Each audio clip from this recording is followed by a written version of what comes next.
सबसे पहले हम लोग लॉन्ग आंसर कर रहे हैं आज, ठीक है। लॉन्ग आंसर के हमारा सबसे पहला सवाल है, discuss various sources of Muslim law, ठीक है। मुस्लिम लॉ के अंदर 8 सोर्सेस हैं, जिसमें 4 को एंशिएंट सोर्स माना जाता है, जिसको प्राइमरी सोर्स भी कहा जाता है, ठीक है। दूसरा 4 है हमारा सेकेंडरी सोर्स, इसको भी जो है मुस्लिम लॉ का सोर्स माना जाता है। Primary source which is known as ancient sources, उसमें सबसे पहला है आपका कुरान, ठीक है। कुरान जो वर्ड है वो डिराइव किया गया था अरेबिक वर्ड से, जिसका नाम था क्यूरा, ठीक है। क्वेरा को बोला जाता है, क्वेरा का मतलब होता था टू रीड, ठीक है। कुरान जो है, कुरान को फाउंडेशन टेक्स्ट माना जाता है इस्लामिक लॉ के अंदर, ठीक है, कि भाई इससे बड़ा कोई ग्रंथ हमारे धर्म में नहीं है, ऐसा।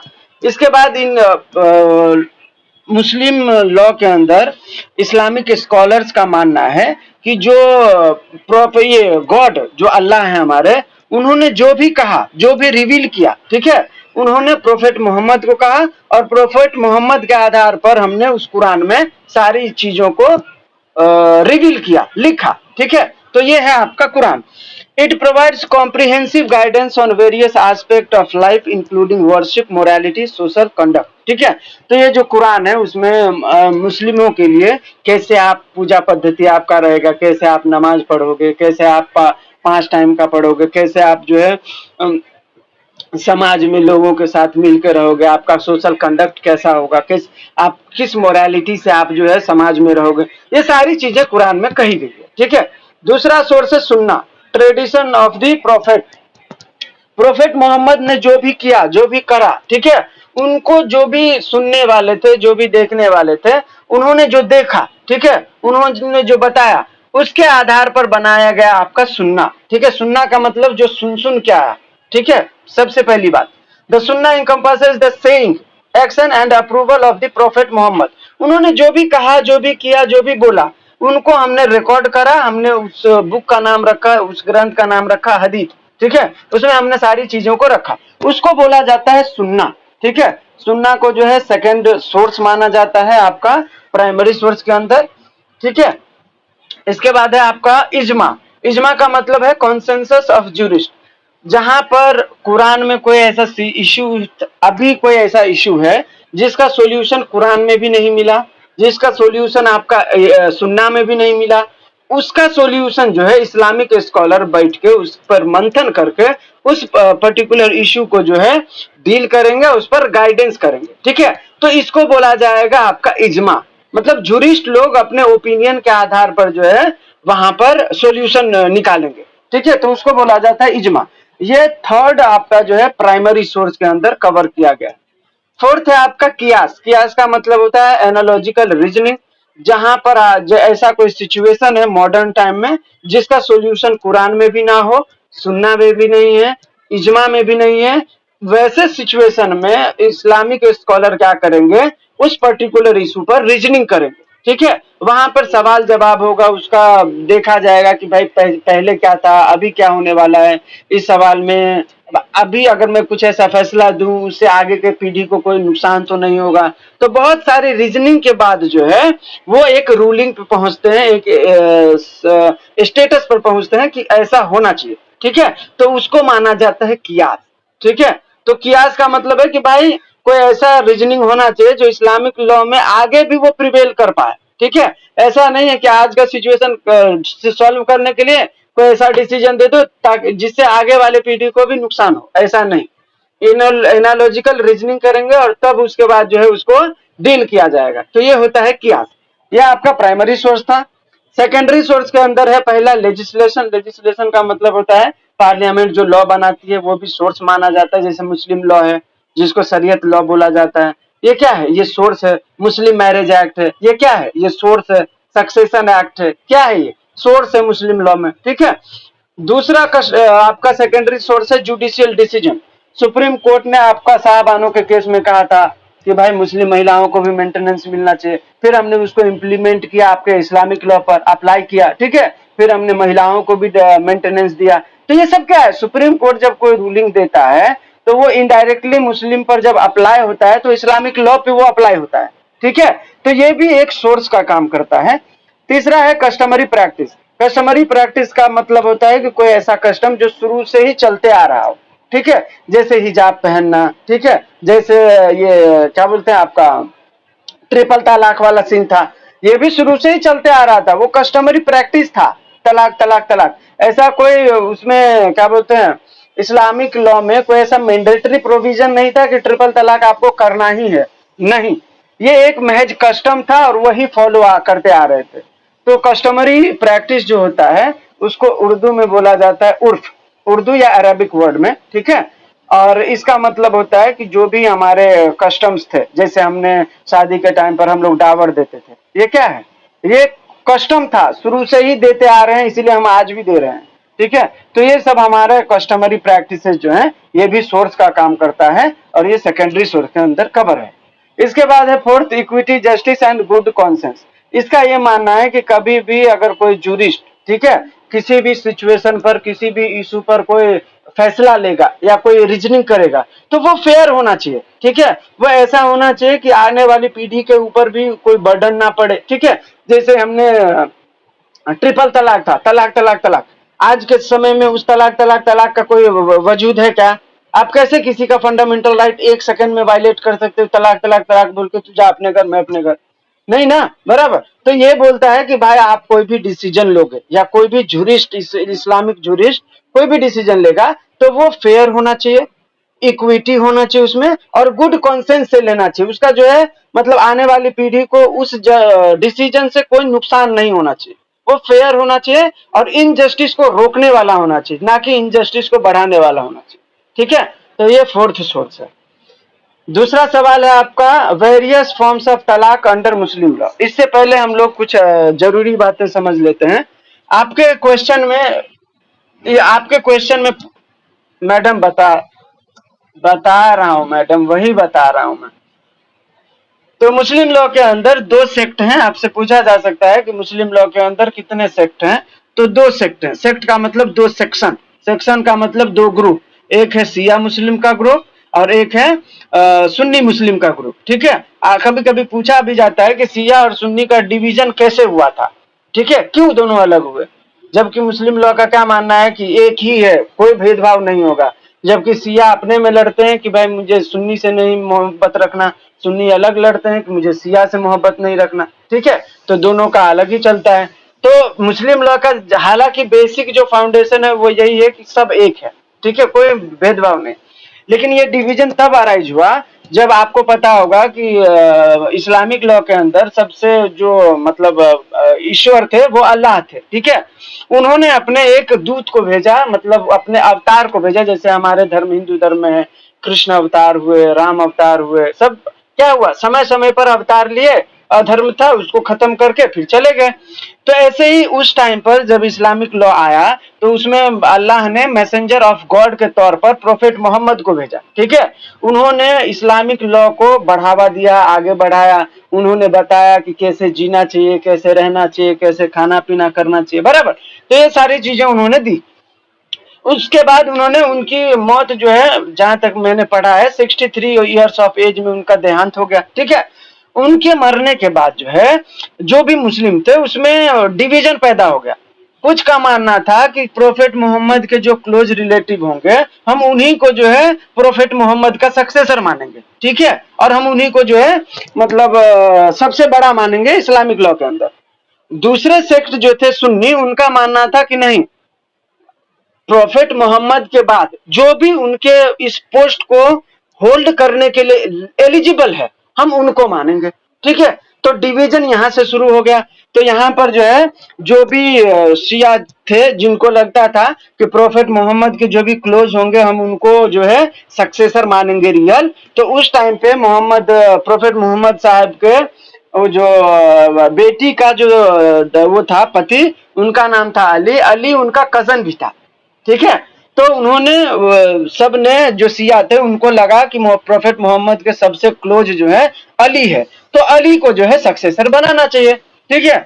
जबकि सुन्नी लोगों का मानना था कि नहीं, प्रोफेट मोहम्मद के बाद जो भी उस पोस्ट को होल्ड करने वाला है, जो रियल में जिसके पास सबको लेके चलने का मतलब हौसला है, उसको बनाना चाहिए। तो उस टाइम पर जो है सुन्नी लोगों का ही बात चला और उसके आधार पर जो है इलेक्शन भी हुआ। ठीक है, तो सबसे ज्यादा लोग मानने वाले थे कि भाई अबू बकर जो है उनको जो है प्रोफेट मोहम्मद के बाद सबसे बड़े जो है धर्म गुरु के नाम पर मतलब होना चाहिए। ठीक है, तो इलेक्शन के आधार पर उस समय सबने कहा कि अबू बकर ही बनना चाहिए। तो अबू बकर जो है उस समय के सबसे बड़े कालिफ थे, मतलब सबसे बड़े प्रोफेट मोहम्मद के बाद सबसे ज्यादा पावरफुल आदमी वही था, अबू बकर। ठीक है, तो उनको बनाया गया। तो इसी आधार पर जो है डिवीजन हुआ था, मैंने बता दिया। अब ये जो शिया लोग हैं इसके अंदर दो मुस्लिम स्कूल्स हैं। ठीक है, शिया स्कूल के अंदर दो स्कूल्स हैं, एक है इथाना स्कूल, दूसरा है इस्माइली स्कूल। ठीक है, इसके बाद है schools of Sunni. Sunni law जो है, सुन्नी मुस्लिम जो है, इनके अंदर 4 स्कूल है। ठीक है, पहला है हनफी स्कूल, दूसरा है सफई स्कूल, तीसरा है मलिकी स्कूल और चौथा है हनबली स्कूल। स्कूल्स जो है वो डिटेल में नहीं पूछा जाता है, आपसे ये पूछा जा सकता है कि हनफी स्कूल का जो है वो ओरिएटर कौन था, क्रिएटर कौन था, सफाई स्कूल का क्रिएटर कौन था। ठीक है, तो 2 मार्क्स वाले में मैंने इसको डील किया है, आप लोग जाके पढ़ लेना, जो फैमिली लॉ का सवाल है। ठीक है, तो ऐसा है। तो ये हो गया आपके स्कूल्स। अब हम क्या पढ़ रहे थे, हमारा दूसरा सवाल था डिस्कस वेरियस फॉर्म्स ऑफ तलाक अंडर मुस्लिम लॉ। ठीक है, मुस्लिम लॉ के अंदर तलाक कितने टाइप के होते हैं आपको ये पूछा जा रहा है। ठीक है, तो उससे पहले हम ये समझ लें कि तलाक से पहले कि शादी कितने टाइप का होता है तो ज्यादा फ्रूटफुल रहेगा। ठीक है, तो देखिए इसके बाद हम पढ़ रहे हैं, पहले मैं बता देता हूँ शादी के बारे में। हाँ, तो उसके बाद डाइवोर्स हो तो अच्छा है ना, शादी से पहले डाइवोर्स करा दोगे मजा नहीं आएगा। देखिए 5वां सवाल है आपका, discuss the different kind of marriage under Muslim law. ठीक है, तो अब देखो एकदम शांति से सुनना है और रिकॉर्ड भी हो रहा है, कोई मसला नहीं है। देखिए सबसे पहले आपको मुस्लिम लॉ के अंदर ये जो शादी होता है, शादी एक कॉन्ट्रैक्ट है। ठीक है, ये याद रखना हमेशा। हिंदू लॉ में बोलते हैं ना कि शादी एक सैक्रामेंट है, मतलब एक पवित्र ऐसा क्या बोलते हैं उसको यार, हाँ उसको हिंदी में कुछ बोलते हैं मुझे, हाँ मतलब पवित्र कुछ ऐसा, पवित्र बंधन, पवित्र बंधन बोलते हैं। हाँ, तो हिंदू लॉ में सेक्रामेंट बोला जाता है, मुस्लिम लॉ में उसको कॉन्ट्रैक्ट बोला जाता है। ठीक है, तो अब आपसे पूछा जाएगा कि essential of valid marriage of Muslim law क्या क्या है, एसेंशियल क्या है। तो सबसे पहले आपको ये याद रखना पड़ेगा कि जैसे ही मुस्लिम मैरिज एक कॉन्ट्रैक्ट होता है, तो कॉन्ट्रैक्ट को वैलिड करने के लिए क्या क्या होगा, आपने फर्स्ट सेमेस्टर में पढ़ा था। पार्टी क्या होना चाहिए, कॉम्पिटेंट होना चाहिए, बराबर। सबसे पहला एसेंशियल यही है ना।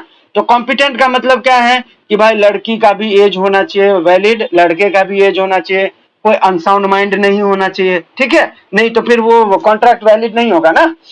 ठीक है, तो कॉम्पिटेंट होना चाहिए सबसे पहली बात। दूसरा, ऑफर और एक्सेप्टेंस होना चाहिए। कोई भी कॉन्ट्रैक्ट होता है तो उसको उसका एसेंशियल क्या होता है कि भाई ऑफर होना चाहिए, फिर एक्सेप्टेंस होना चाहिए, तभी तो वो कॉन्ट्रैक्ट बनेगा ना लीगल, बराबर। तो यहाँ भी जो है मुस्लिम लॉ में भी कॉम्पिटेंट होना चाहिए लड़का लड़की, ऑफर और एक्सेप्टेंस होना चाहिए। ऑफर एक्सेप्टेंस क्या होता है, कबूल है, हाँ कबूल है, कबूल है, कबूल है, कबूल है, कबूल है। तो एक पार्टी जो है वो ऑफर दे रहा है और दूसरा उसको एक्सेप्ट कर रहा है। ठीक है, तो ये है आपका दूसरा एसेंशियल। तीसरा एसेंशियल क्या है कि उसमें ऑफर एक्सेप्टेंस के बाद कंसिडरेशन होना चाहिए। ठीक है, कंसिडरेशन होना चाहिए। तो कंसिडरेशन का ही यहाँ पे परिणाम है कि हम लोग मेहर देते हैं। जो भी लड़का पक्ष होता है वो लड़की को एक अमाउंट वो देता है कि भाई मैं आपके लिए इतना अमाउंट फिक्स कर रहा हूं। ये क्या है, वो उस कॉन्ट्रैक्ट को फुलफिल करने के लिए एक कंसिडरेशन अमाउंट है, जिसको डावर या मेहर कहा जाता है। गॉट इट, यहां तक क्लियर है सबको।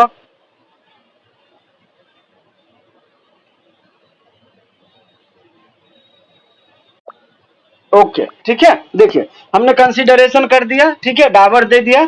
इसके बाद जो है वहां पर विटनेस होने चाहिए। ठीक है, अगर 2 विटनेस है तो मस्त है, एकदम आपका काम परफेक्ट है। ठीक है, तो 2 विटनेस है तो हो गया आपका शादी वैलिड। ये 4 जो है एसेंशियल है। पहला, पार्टी कॉम्पिटेंट होना चाहिए।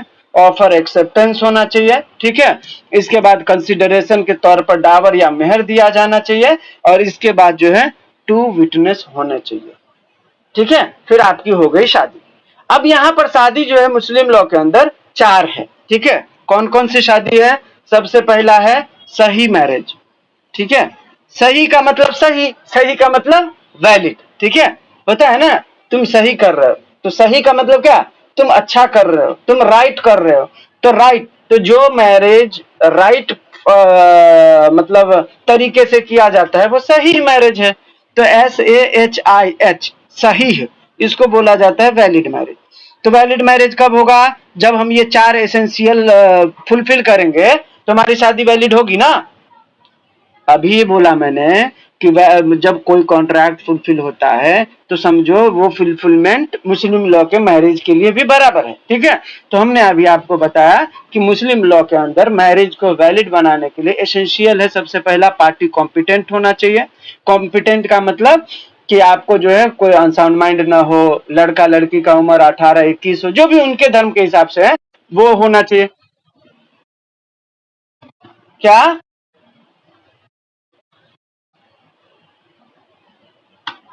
नहीं, वो देखिए वो भी सुनिए सुनिए सुनिए सुनिए, सुनो सुनो, वो वो वो भी अगर आप लिखोगे तो कोई गलत नहीं है। लेकिन मुस्लिम लॉ के अंदर जब आप ये शादी का पढ़ोगे ना, तो ऐसे जब जैसे ही वो कॉन्ट्रैक्ट होता है, ठीक है, तो उसमें सिर्फ कॉन्ट्रैक्ट के एसेंशियली भी आप लिखोगे ना तो आपका वैलिड है। ये वालिद या आप जो बोल रहे हो काजी वगैरह, इसकी जरूरत भी नहीं है कि वो काजी वहां पे होना ही चाहिए। ऐसा कहीं पे भी वैलिड मैरिज में नहीं लिखा है, ठीक है। सिर्फ लिखा है कि भाई कॉम्पिटेंट होना चाहिए, ऑफर एक्सेप्टेंस होना चाहिए, कंसिडरेशन के तौर पर डावर या मेहर होना चाहिए, 2 विटनेस होना चाहिए, हो गई शादी आपकी, ठीक है। तो जैसे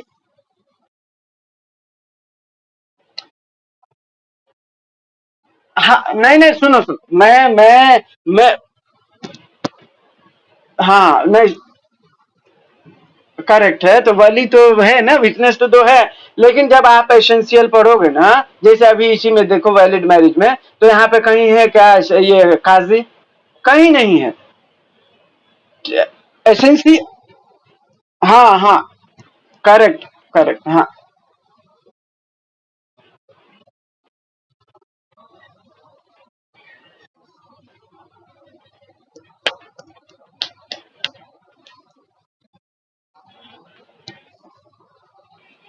हाँ, तो उसी को विटनेस कहा जाता है मैडम।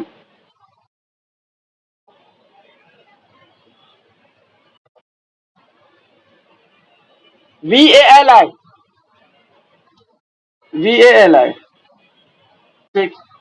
अगर आप देखो, आप लोग जो है ना एसेंशियल में काजी लिखोगे तो भी गुड है, नहीं लिखोगे तो भी गुड है, आपके मार्क्स नहीं कटेंगे, ठीक है, इतना तो श्योर है। क्योंकि जैसे ही हम कॉन्ट्रैक्ट की बात करें तो हमने 5 एसेंशियल दिया, वैलिड हो गया मैरिज, ठीक है। अगर आप काजी के प्रेजेंट में लिखते हो तो और अच्छी बात है, कोई ऐसा वो नहीं है। लेकिन जहां तक मैंने पढ़ा है एसेंशियल ऑफ वैलिड मैरिज में, तो मुझे तो कहीं नहीं दिखा कि मतलब काजी का भी है। लेकिन होना चाहिए, जब जैसे आपका आपको पता होगा पारसी लॉ में प्रिस्ट होना चाहिए, हमारे धर्म में पुजारी होना चाहिए, जो भी पंडित होता है। हर धर्म का अपना अपना है, ठीक है। तो वो जो है एसेंस मतलब कानूनी जैसे हम एक्ट पढ़ रहे हैं उसमें कहीं तो नहीं दिखा मुझे, लेकिन ऐसा होना चाहिए, ठीक है, काजी तो होना होना चाहिए। तो अगर आप लोग लिखते हो एसेंशियल मैरिज में, वैलिड मैरिज में, तो आप एक पॉइंट लिख देना, प्रेजेंस प्रेजेंट ऑफ काजी इज ऑल्सो एसेंशियल एलिमेंट, ठीक है। तो ये आप कर सकते हो अपार्ट फ्रॉम ये जो मैंने 4 बताए। तो हम जब 4 शादी की बात कर रहे थे, 4 तरीके का, तो सबसे पहला है सही मैरिज, जिसको बोला जाता है वैलिड मैरिज। वैलिड मैरिज का मतलब जो भी स्टैंडर्ड तय किए गए, जो भी आपको मैंने अभी बताया, पार्टी कॉम्पिटेंट होना चाहिए, ऑफर एक्सेप्टेंस होना चाहिए, कंसीडरेशन के तौर पर मेहर या डाबर होना चाहिए, विटनेस होना चाहिए। अभी किसी ने कहा काजी होना चाहिए, काजी भी ठीक है, मैं इस बात से डिसएग्री नहीं करता, काजी तो एसेंशियल होगा ही ना, ठीक है। लेकिन एक्ट के हिसाब से मुझे कहीं दिखा नहीं, इसीलिए नहीं बोला था, ठीक है। आप काजी भी ऐड कर देना और क्या, प्लस पॉइंट हो जाएगा। तो काजी, तो ये अगर ये चारों चीजें हैं, पांचों चीजें हैं, तो ये शादी कौन सा होगा? वैलिड मैरिज होगा, ठीक है, सही मैरिज बोलते हैं इसको।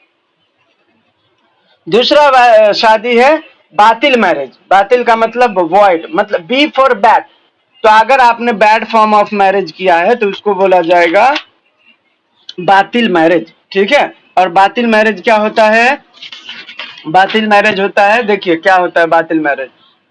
Marriage during a woman's iddat period, ठीक है, वो हो जाएगा। आपको पता है मुस्लिम लॉ में जब डाइवोर्स होता है तो उसके बाद जो है एक कूलिंग पीरियड रखा जाता है, ठीक है, ताकि वो महिला जो है उस डिप्रेशन से बाहर निकल सके।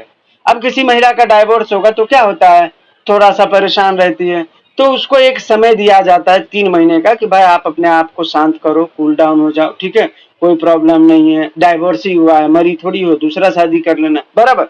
मैं ऐसे ही बता समझा रहा हूं। तो उसको बोला जाता है इद्दत पीरियड, वो एक फिक्स पीरियड रहता है डाइवोर्स के 3 महीने के बाद का, ठीक है, मेरे हिसाब से। तो वो अगर आपने उस इद्दत पीरियड में शादी करी तो ये गलत शादी है, आपको नहीं करना चाहिए। शादी हमेशा इद्दत पीरियड के बाद करना चाहिए। आपने डाइवोर्स लिया और अगर आपने तुरंत शादी कर लिया, इद्दत पीरियड को आपने फॉलो नहीं किया, तो लोग क्या समझेंगे, इसको कितना घाई था यार, अभी अभी अभी तलाक हुआ है और आज देखो दूसरे ही दिन शादी कर ली दूसरी। समझ रहे हो? तो सोसाइटी भी उनको गलत नजर से देखती है। तो इसीलिए मुस्लिम लॉ में एक समय निर्धारित किया गया है इद्दत पीरियड का। आपसे पूछा जा सकता है 2 महीने 2 मार्क्स के लिए, व्हाट इज इद्दत पीरियड। तो डाइवोर्स के बाद जो है 3 महीने का एक कूलिंग पीरियड रहता है, वो उसमें महिलाओं को अकेले छोड़ दिया जाता है कि आप एकदम काम डाउन हो जाओ, कोई टेंशन मत लो, डाइवोर्स ही हुआ है, दूसरी शादी करेंगे, कोई टेंशन नहीं लेना है, बराबर। तो ये जब हम 3 महीने का कूलिंग पीरियड रखते हैं शांति रखने के लिए, उसको बोला जाता है इद्दत पीरियड, ठीक है। तो ऐसा माना जाता है कि उसके बाद शादी करनी चाहिए। अगर आप इद्दत पीरियड में ही शादी कर लेते हो तो ये गलत शादी है और इसको बातिल मैरिज कहा जाता है, ठीक है। इसके बाद है दूसरा, marriage to a non Muslim women. अगर आपने नॉन मुस्लिम वुमेन से शादी किया है, ठीक है, तो जो है आपका शादी वॉइड है, गलत माना जाएगा, बातिल मैरिज माना जाएगा, ठीक है। Marriage to a women already married to a another man, ठीक है। एक महिला जिसकी शादी पहले ही हो चुकी है, आपने फिर से उससे शादी किया है, ठीक है, दूसरा मर्द भी, तो ये भी शादी गलत शादी है, ऐसा नहीं होना चाहिए, ऐसा मुस्लिम लॉ में माना गया है, ठीक है।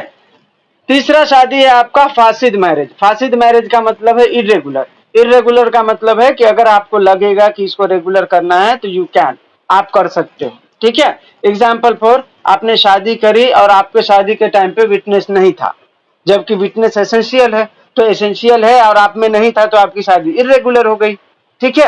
अगर आपको उस शादी को रेगुलर करना है तो आप शादी करके फिर से विटनेस को लेके आओ और फिर विटनेस के सामने शादी करके उसको वैलिड कर लो, ठीक है। मुस्लिम लॉ में शादी कितना अलाउड है, 4। अगर आपने गलती से 5 कर लिया तो आपकी शादी हो गई इरेगुलर। अब इसको रेगुलर कैसे करेंगे, तो एक वाइफ को डाइवोर्स दे दो, फिर आपके पास 4 बचेंगे, तो आपका 4 रेगुलर हो गया, ठीक है। इसके बाद है marriage to a women of a different faith.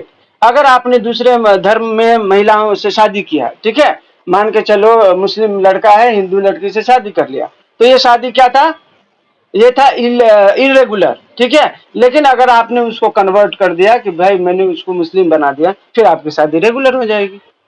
तो कुछ ऐसा है जो आपने मतलब एसेंशियल था, आपने नहीं किया, ठीक है, और आपको अभी करना है तो आप उसको करके रेगुलर कर सकते हो, ठीक है। लास्ट शादी है फोर्थ, मुट्टा मैरिज। ये पहले बहुत चलन में था, इसको टेम्पररी मैरिज बोले जाते हैं, ठीक है। ये टेम्पररी पीरियड के लिए होता था, 6 महीना साल भर के लिए एग्रीमेंट बनाए, शादी किए, मस्त रहे, मजा आया तो कंटिन्यू करो, नहीं मजा आया तो कैंसिल कर दो कॉन्ट्रैक्ट, हो गया शादी खत्म। तो ये है मुट्टा मैरिज। तो ये पहले बहुत चलता था, आजकल ऐसा नहीं चलता है कि आप किसी के साथ ऐसा मतलब कम पीरियड के लिए शादी करो, ठीक है। ये शादी नहीं था, एक तरीके से एंजॉयमेंट था मुट्टा मैरिज। जब तक मजा आ रहा है रखो, जब तक मजा नहीं आए कॉन्ट्रैक्ट कैंसिल करके तू अपने घर मैं अपने घर, ये कैसा शादी है, ठीक है। तो ये 4 टाइप्स ऑफ मैरिज था, समझ में आया सभी को? किसी को कोई डाउट, थम्स अप दे दो, फिर आगे बढ़े, ठीक है। हमने शादी समझ ली, शादी के एसेंशियल समझ लिए। अब हम पढ़ेंगे कि डाइवोर्स कैसे होगा, ठीक है। देखिए हमारा क्वेश्चन नंबर 2 था जिसमें बताया गया था कि किधर गया आपका, डिस्कस वेरियस फॉर्म बातिल मैरिज का मतलब है वॉइड मैरिज। वॉइड मैरिज का मतलब मुस्लिम लॉ में जिस हिसाब से शादी करने बोला है आपने सीधा उसके उल्टा कर दिया है, ठीक है, तो अब वो शादी बहुत गलत है और वो शादी को मुस्लिम लॉ जो है नहीं मानता है, तो वो वॉइड मैरिज होता है, ठीक है।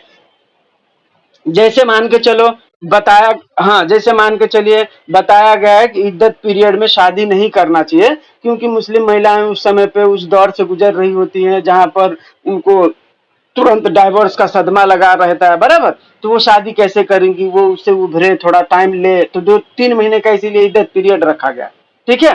तो अगर आप उसी समय शादी करते हो तो आप तो इस्लामिक लॉ को वायलेट कर दिए। इस्लामिक लॉ चाहता है कि आप जो है थोड़ा सा शांत रहो, कूल रहो 3 महीना, फिर बाद में शादी करो। आपने अगले दिन डाइवोर्स हुआ, दूसरे दिन शादी कर लिया, ये तो गलत है। और समाज में भी इसको गलत माना जाता है कि देखो कल पति से डाइवोर्स हुआ, आज कितना इसका मन चल रहा था, आज ही शादी भी कर ली दूसरा। एक एग्जाम्पल बता रहा हूँ। तो ये इस समाज के नजर से भी ये गलत माना जाता है।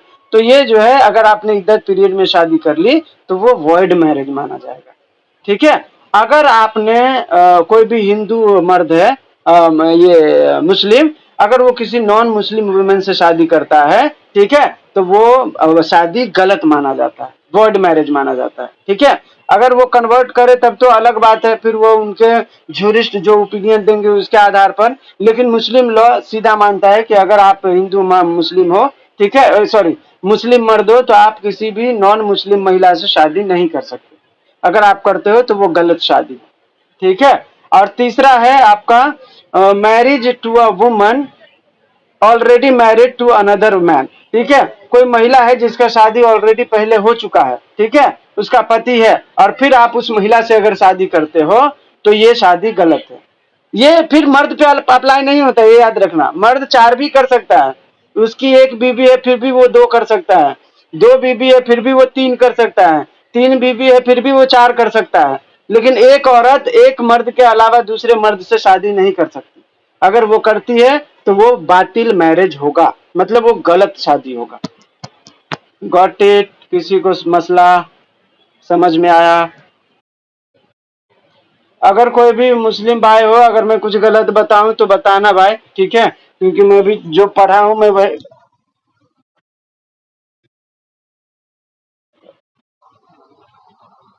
हाँ, देखो जो नॉर्मल होता है ना रिचुअल, वो बुक में कवर नहीं होता, ये आप भी मानते हो। एक्ट जो है, एक्ट जो है, हाँ एक्ट जो है लीगल तौर पे बात करता है। वैसे प्रैक्टिस में बहुत चीजें चलती है तो उसको अपन नहीं कवर कर सकते ना, क्योंकि अपने को एग्जाम के लिए पढ़ना है, ठीक है। हाँ, बाकी कहीं रहे तो मुझे बताना कि यहाँ पे मुझे आपको ज्यादा पता होगा तो थोड़ा बताना, ठीक है। अभी हम लोग पढ़ रहे हैं डाइवोर्स, ठीक है, जो हमने अभी शादी कर ली, ठीक है। अब हम डाइवोर्स करते हैं। देखिए डाइवर्स में है आपका दूसरा नंबर का सवाल, और देखो ये 5 बार पूछा गया है, तो ये चांसेस हैं कि पूछे जाएं, ठीक है। जिस पर भी स्टार मार्क है ना, और जितना स्टार है वो समझ लो 6-7 साल में वो उतनी बार पूछा गया है, ठीक है। तो आपका जो ये डाइवर्स है 3 बार तो पूछा गया है, और एक बार जो मैंने लिखा है वो 4 बार पूछा गया है वो, ठीक है, डाइवर्स। तो देखिए दूसरा सवाल हमारा किधर गया?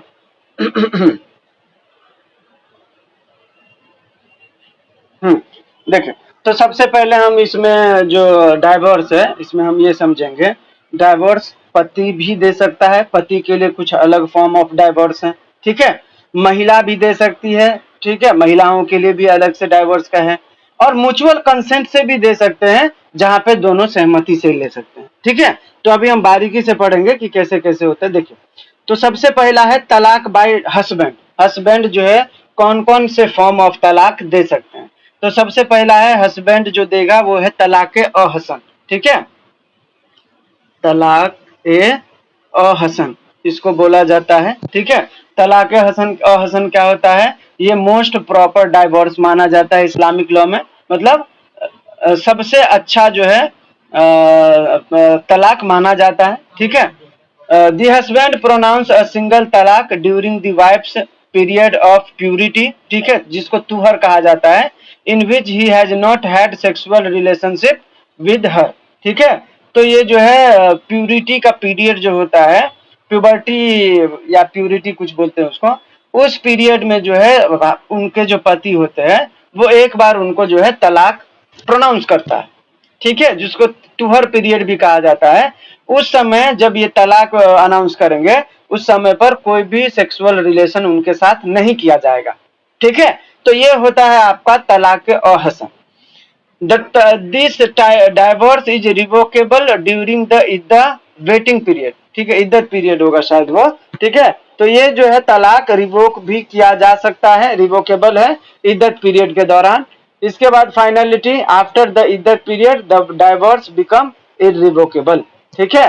तो ये अगर उसका पति जो है वो डाइवोर्स, जैसे मान के चलो एक बार तलाक बोल दिया तुहर के टाइम पर, ठीक है, उसके बाद सेक्सुअल इंटरकोर्स कुछ हुआ नहीं, ठीक है, इसके बाद जो है उनका इद्दत पीरियड आया, जैसे ही डाइवोर्स होगा इद्दत पीरियड होगा ना, तो अगर वो इद्दत पीरियड के दौरान उसको जो है रिवोक कर लेते हैं, तो फिर वो शादी जो है वैली मतलब तलाक जो है कैंसिल हो सकता है। अगर वो तलाक जो है इद्दत पीरियड के समय पर आपने उसको रिवोक नहीं करा, तो उसके बाद जो है इद्दत पीरियड के बाद वो रिवोक नहीं किया जा सकता, फिर वो तलाक हो जाएगा फाइनल, ठीक है। दूसरा है तलाक अहसन, तलाक हसन।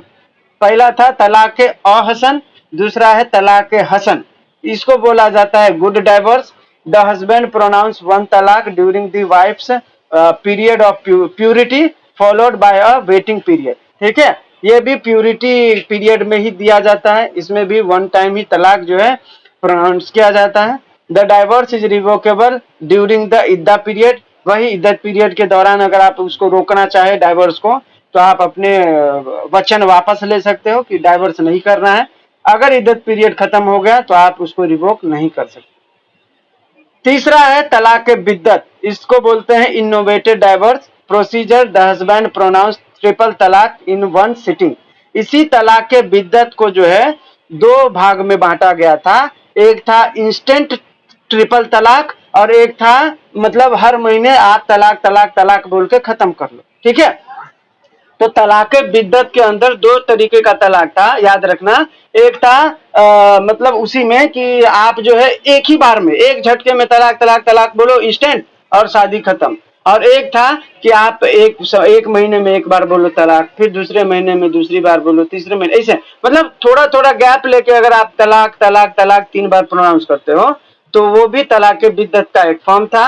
और एक फॉर्म था कि आप इंस्टेंट तुरंत 1 मिनट में बोलो और खत्म करो शादी। तो हमारे भारत में जो है सायरा बानो के केस से तलाक बिद्दत के उस फॉर्म को खत्म किया गया जिसमें इंस्टेंट तलाक था, ठीक है, तलाक तलाक तलाक खत्म शादी। इस फॉर्म को हमने खत्म किया, हमने उस फॉर्म को नहीं खत्म किया जो हम थोड़ा थोड़ा गैप लेके तलाक तलाक, उसमें भी 3 बार ही बोलते हैं तलाक, लेकिन हम गैप ले लेके बोलते हैं, समय देते हैं कि कहीं बीच में लगे कि नहीं कैंसिल करना है तो नहीं बोलेंगे फिर आगे तलाक, समझे। तो वो फॉर्म है ही, तलाक बिद्दत का वो फॉर्म अभी भी एग्जिस्ट करता है, ठीक है। तो तलाक बिद्दत का फॉर्म क्या होता है कि भाई आप जो है तलाक तलाक तलाक एक बार बोल देते हो, ठीक है। ये रिवोकेबल कब होता है, this form considered sinful and is not in accordance with the सुन्ना, ठीक है। देखिए उनके लॉ में भी जो सुन्ना लॉ है वो इनको मानता भी नहीं है, उनको ये सिन मानता है। सिन मतलब एक तरीके से पाप, कि आपको ये नहीं करना चाहिए, ठीक है। और ये जो डाइवोर्स होता है तलाक तलाक तलाक वाला, वो इरेवोकेबल होता है, अगर आपने बोल दिया तो फिर वो रिवोक नहीं होता। तो ये हमने पढ़ा तलाक हसन, तलाक अहसन और तलाक बिद्दत। ये हस्बैंड दे सकता है अपनी वाइफ को। अब वाइफ कौन कौन सा तलाक दे सकता है, देखिए तलाक बाय वाइफ। पहला है तलाक तफवीज। तलाक तफवीज भी हस्बैंड के पास जो पावर होता है तलाक देने का, वो अपना पावर जो है वाइफ को दे देता है कि तुमको जब चाहिए तलाक लेने का मन आप मुझसे ले लेना, उसको बोला जाता है तलाक तफवीज। देती वाइफ है लेकिन ये पावर डेलीगेट किया जाता है पति के द्वारा। मोर मतलब कहानी का सार ये है कि मुस्लिम महिलाओं को इतना अधिकार नहीं है तलाक देने का जितना मर्दों के पास ऑप्शन है, ठीक है। महिलाओं के पास कितना है, कुल मिला के 3 है, ठीक है। 3 में भी मुबरत तो मुचवल है, ठीक है। और कुल मिला के मुस्लिम महिलाओं के पास डाइवोर्स लेने का एक ही अधिकार है जिसको बोला जाता है खुला। मुस्लिम महिला अपने डावरी, जो भी डावर उनको मिलना था, उनको लात मार के बोलती है कि नहीं मुझे डावर मतलब तलाक चाहिए। तो मुस्लिम महिला स्वेच्छा से सिर्फ खुला ले सकती है। बाकी तलाक तफवीज भी लेती है, वो भी पति के द्वारा दिया गया पावर है, वो भी उनका खुद का पावर नहीं है, ठीक है, तो यह याद रखना। तो मुस्लिम महिला जो दे सकती है वो पहला है तलाक तफवीज, ये डेलीगेटेड डाइवोर्स है, पति उनको देता है ये पावर कि आपको जब लगे आप मुझे तलाक दे सकती हो। दूसरा है खुला, खुला का मतलब है कि मुस्लिम महिला जब उनको लगे कि पति से डाइवोर्स लेना है वो ले सकती हैं, शर्त यह है कि उनको जो भी डावर का अमाउंट दिया गया रहेगा वो उसको रिटर्न करेगी, ठीक है। और तीसरा है मुबरत, मुबरत का मतलब है दोनों पति पत्नी सहमति से जो है म्यूचुअल अग्रीमेंट के साथ डाइवोर्स लेते हैं। तो ये हो गया आपका तलाक बाय वाइफ। इसके बाद जो है कंस्ट्रक्टिव डाइवोर्स, ये नहीं भी पढ़ोगे तो चलेगा, इसका कोई वो नहीं है। मेन आपका दो ही था, पति और पत्नी का, और एक है जुडिशियल डाइवोर्स, ठीक है, ये मेन है। लेकिन हाँ बोलिए बोलिए। कौन सा मुबरत? मुबरत पति पत्नी दो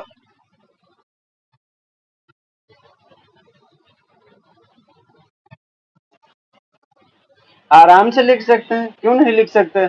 आपको सिर्फ सवाल समझना है और उसकी स्टोरी भर देनी है, कोई प्रॉब्लम नहीं है इसमें। जो एग्जामिनर होगा वो हाँ बोलिए ना।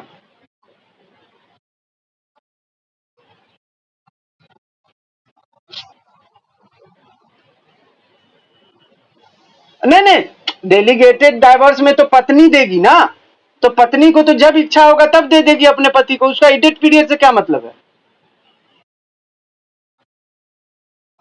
नहीं नहीं, देखो जैसे ही तलाक तफवीज में महिला ने डाइवोर्स दिया, ठीक है, तो डाइवोर्स के बाद तो कूलिंग पीरियड का तो इद्दत पीरियड तो होगा ही होगा, ये एसेंशियल है, ठीक है। हाँ, अगर उनका दूसरा शादी करना है ना तो सही बात है, इद्दत पीरियड एसेंशियल है कि आपको डाइवोर्स के बाद थोड़ा सा शांत रहना है, रुकना है, ठीक है, आपको उस गम को भुलाना है जो प्रीवियस पति ने दिए हैं, ठीक है। इसके बाद जो है आप शादी दूसरी कर सकते हो। इसीलिए बोला ना कि अगर इद्दत पीरियड के दौरान ही शादी कर लिया तो ये गलत शादी है, क्योंकि इस्लाम का मानना है कि अगर आपको इद्दत पीरियड दिया गया है लॉफुली तो आप रुको उतने दिन, क्या घाई है कि अगले ही दिन शादी करना। तो अगर आप करते भी हो तो ये गलत शादी है, सीधा बोलता है, बातिल मैरिज, ठीक है।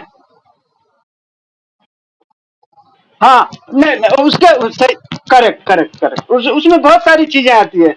जब मैंने पढ़ा था, कोई केस लॉ पढ़ा था मैंने, तो उसमें दिया था कि ये जो इद्दत पीरियड का मेन एसेंस क्या है कि भाई कोई भी महिला जब डाइवोर्स लेती है ना तो उनको थोड़ा सा मेंटल वो रहता है स्ट्रेस कि यार मतलब डाइवोर्स हो गया अब क्या करें, तो उनको थोड़ा मतलब एक होना चाहिए ना कि भाई शांति से रहने दो, कूलिंग पीरियड हो। तो इसीलिए, और उसमें सही बात है कि इसका भी पता चलता है कि भाई उसके प्रीवियस पति से कोई मतलब गर्भ धारण तो नहीं हुआ है, प्रेगनेंसी तो नहीं हुआ है, तो 3 महीने पता तो चल जाएगा ना कि हुआ है या नहीं हुआ है। तो ये भी, ये सही बात बोला इन्होंने कि ये भी उससे आकलन किया जाता है, ठीक है।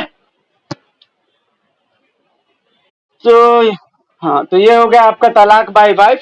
कौन कौन सा? तलाक तफवीज जो पति ही डेलीगेट किया हुआ है पावर, दूसरा है खुला जो अपनी इच्छा से दे सकती है लेकिन डावर अमाउंट वापस करना पड़ेगा, और तीसरा है मुबरत जो दोनों मिल के लेते हैं, ठीक है।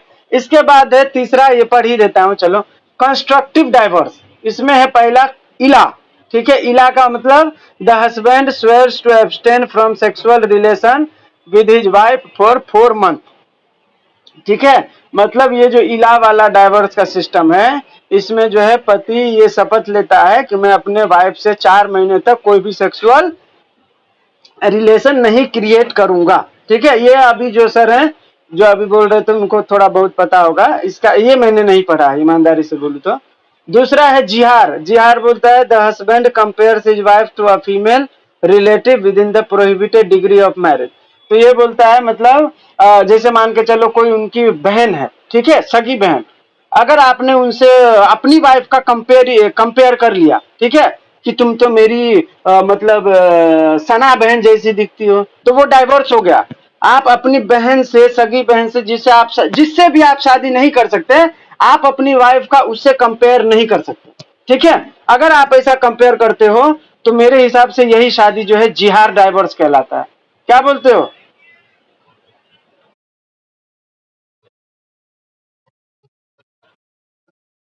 करेक्ट करेक्ट, नहीं ये मैंने थोड़ा बहुत सही समझा था कहीं पर कि जिहार का मतलब ये होता है कि कोई भी प्रोहिबिटेड रिलेशनशिप है, अगर आपने अपनी वाइफ का उससे कंपेयर कर दिया तो ये भी एक डाइवोर्स हो जाएगा, ठीक है, उसको बोलते हैं जिहार डाइवोर्स, ठीक है। और लास्टली है आपका जुडिशियल डाइवोर्स। जुडिशियल डाइवोर्स का मतलब कोर्ट जाओ, ग्राउंड बताओ, डाइवोर्स लो। कौन कौन से ग्राउंड बता सकते हो? मेरे साथ मारपीट करता है, या सेक्सुअल इंटरकोर्स नहीं कर रहा है 2 साल से, ठीक है, या इसका जो है कुछ मतलब अनसाउंड माइंड है। तो जुडिशियल डाइवोर्स के बहुत सारे ग्राउंड है, ठीक है, लेकिन उसमें एसेंशियल है क्रुअल्टी, कि भाई मेरे साथ मारपीट करता है वगैरह वगैरह। तो ये हो गया आपके डाइवोर्स, जुडिशियल डाइवोर्स। यहां तक सभी को समझ में आया? ठीक है, आगे बढ़ते हैं हम लोग। नेक्स्ट क्वेश्चन है, discuss the ground of divorce under divorce act 1869। ठीक है, तो आपकी जानकारी के लिए बता दूं, ये जो क्रिश्चियन मैरिज एक्ट के तहत जब हम शादी करते हैं, ठीक है, तो उसमें जब हम डाइवोर्स लेते हैं तो हम इंडियन डाइवोर्स एक्ट के तहत ही डाइवोर्स लेते हैं। कौन से मैरिज में? क्रिश्चियन मैरिज एक्ट में। तो अगर आपसे सवाल पूछे, discuss the ground of divorce under Christian marriage act, ठीक है, या क्रिश्चियन डाइवोर्स एक्ट, तो आपको ये समझना है कि ये डाइवोर्स एक्ट से ही पूछा गया है, ठीक है, क्योंकि क्रिश्चियन जो रिलीजन है उनका जो डाइवोर्स का जो प्रावधान है वो डाइवोर्स इंडियन डाइवोर्स एक्ट के अंदर डील किया गया है, ठीक है, ये याद रखना। The Indian divorce act 1869 govern the dissolution of marriage among Christian, ठीक है, क्रिश्चियन लोगों के लिए जो डाइवोर्स का प्रोविजन है वो इंडियन डाइवोर्स एक्ट में बताया गया है। अब कौन कौन से डाइवोर्स के ग्राउंड हैं? तो ये जो डाइवोर्स एक्ट है उसके अंदर सेक्शन 10 है जिसमें बताया गया है डाइवोर्स का ये ग्राउंड, ठीक है। आपकी जानकारी के लिए एक चीज और बता दूं, किसी भी धर्म में, चाहे आपको मुस्लिम लॉ में पूछे कि डाइवोर्स का ग्राउंड बताइए, ठीक है, चाहे आपको पारसी लॉ में पूछे डाइवोर्स का ग्राउंड बताइए, चाहे आपको क्रिश्चियन लॉ में बताए पूछे कि डाइवोर्स का ग्राउंड बताइए, तो डाइवोर्स का ग्राउंड मोर और लेस सब में एक ही है। पहला क्या है? क्रुअल्टी, कि भाई मेरे साथ मारपीट करता है। दूसरा क्या है? अडल्ट्री। अडल्ट्री का मतलब क्या? कि भाई मेरी वाइफ का किसी और मर्द के साथ जो है अफेयर है। तो कोई भी मर्द, चाहे वो मुस्लिम मर्द हो वो भी डाइवोर्स दे सकता है, क्रिश्चियन मर्द हो वो भी दे सकता है, तो कोई भी दे सकता है। तो क्रुअल्टी हर तीनों रिलीजन में ग्राउंड है, अडल्ट्री तीनों रिलीजन में ग्राउंड है, ठीक है। अनसाउंड माइंड, पगला गया है पति, पति या पत्नी कोई भी अगर पागल हो गया है या ऐसा पागल हुआ है कि वो ठीक ही नहीं हो सकता है, इंसेन हो गया है, तो ये भी अनसाउंड माइंड जो है आपका डाइवोर्स का ग्राउंड होता है। नेक्स्ट है आपका वेनेरियल डिजीज, कोई ऐसी बीमारी जो लॉन्ग टर्म के लिए वो कभी ठीक नहीं हो सकता, ठीक है, जैसे लिप्रोसी, कुष्ठ रोग, ये कभी ठीक नहीं होता। कैंसर, ठीक है, कभी ठीक नहीं होता। तो कुछ ऐसे बीमारी हैं जो लॉन्ग टर्म चलते हैं, अगर आप इसको ग्राउंड मानो तो आप इसको ग्राउंड मान के वेनेरियल डिजीज को आप जो है डाइवोर्स ले सकते हो, ठीक है।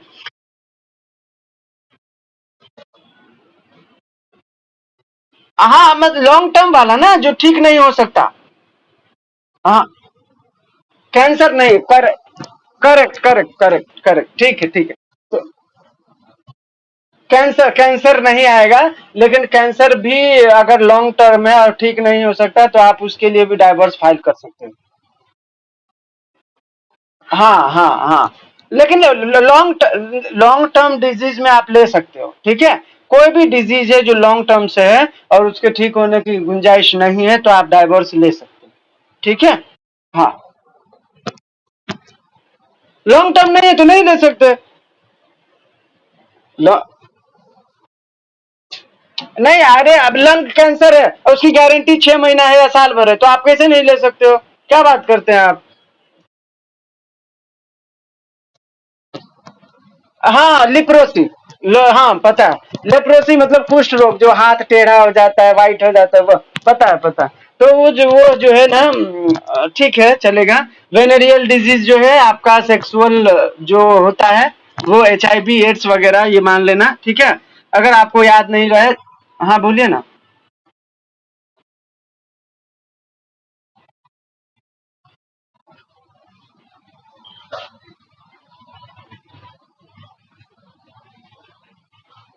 करेक्ट करेक्ट, नहीं,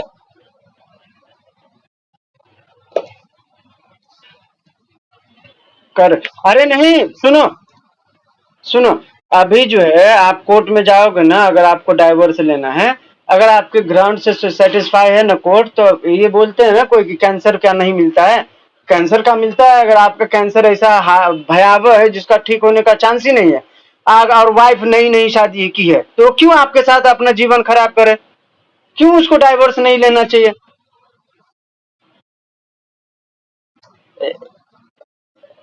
क्या हुआ?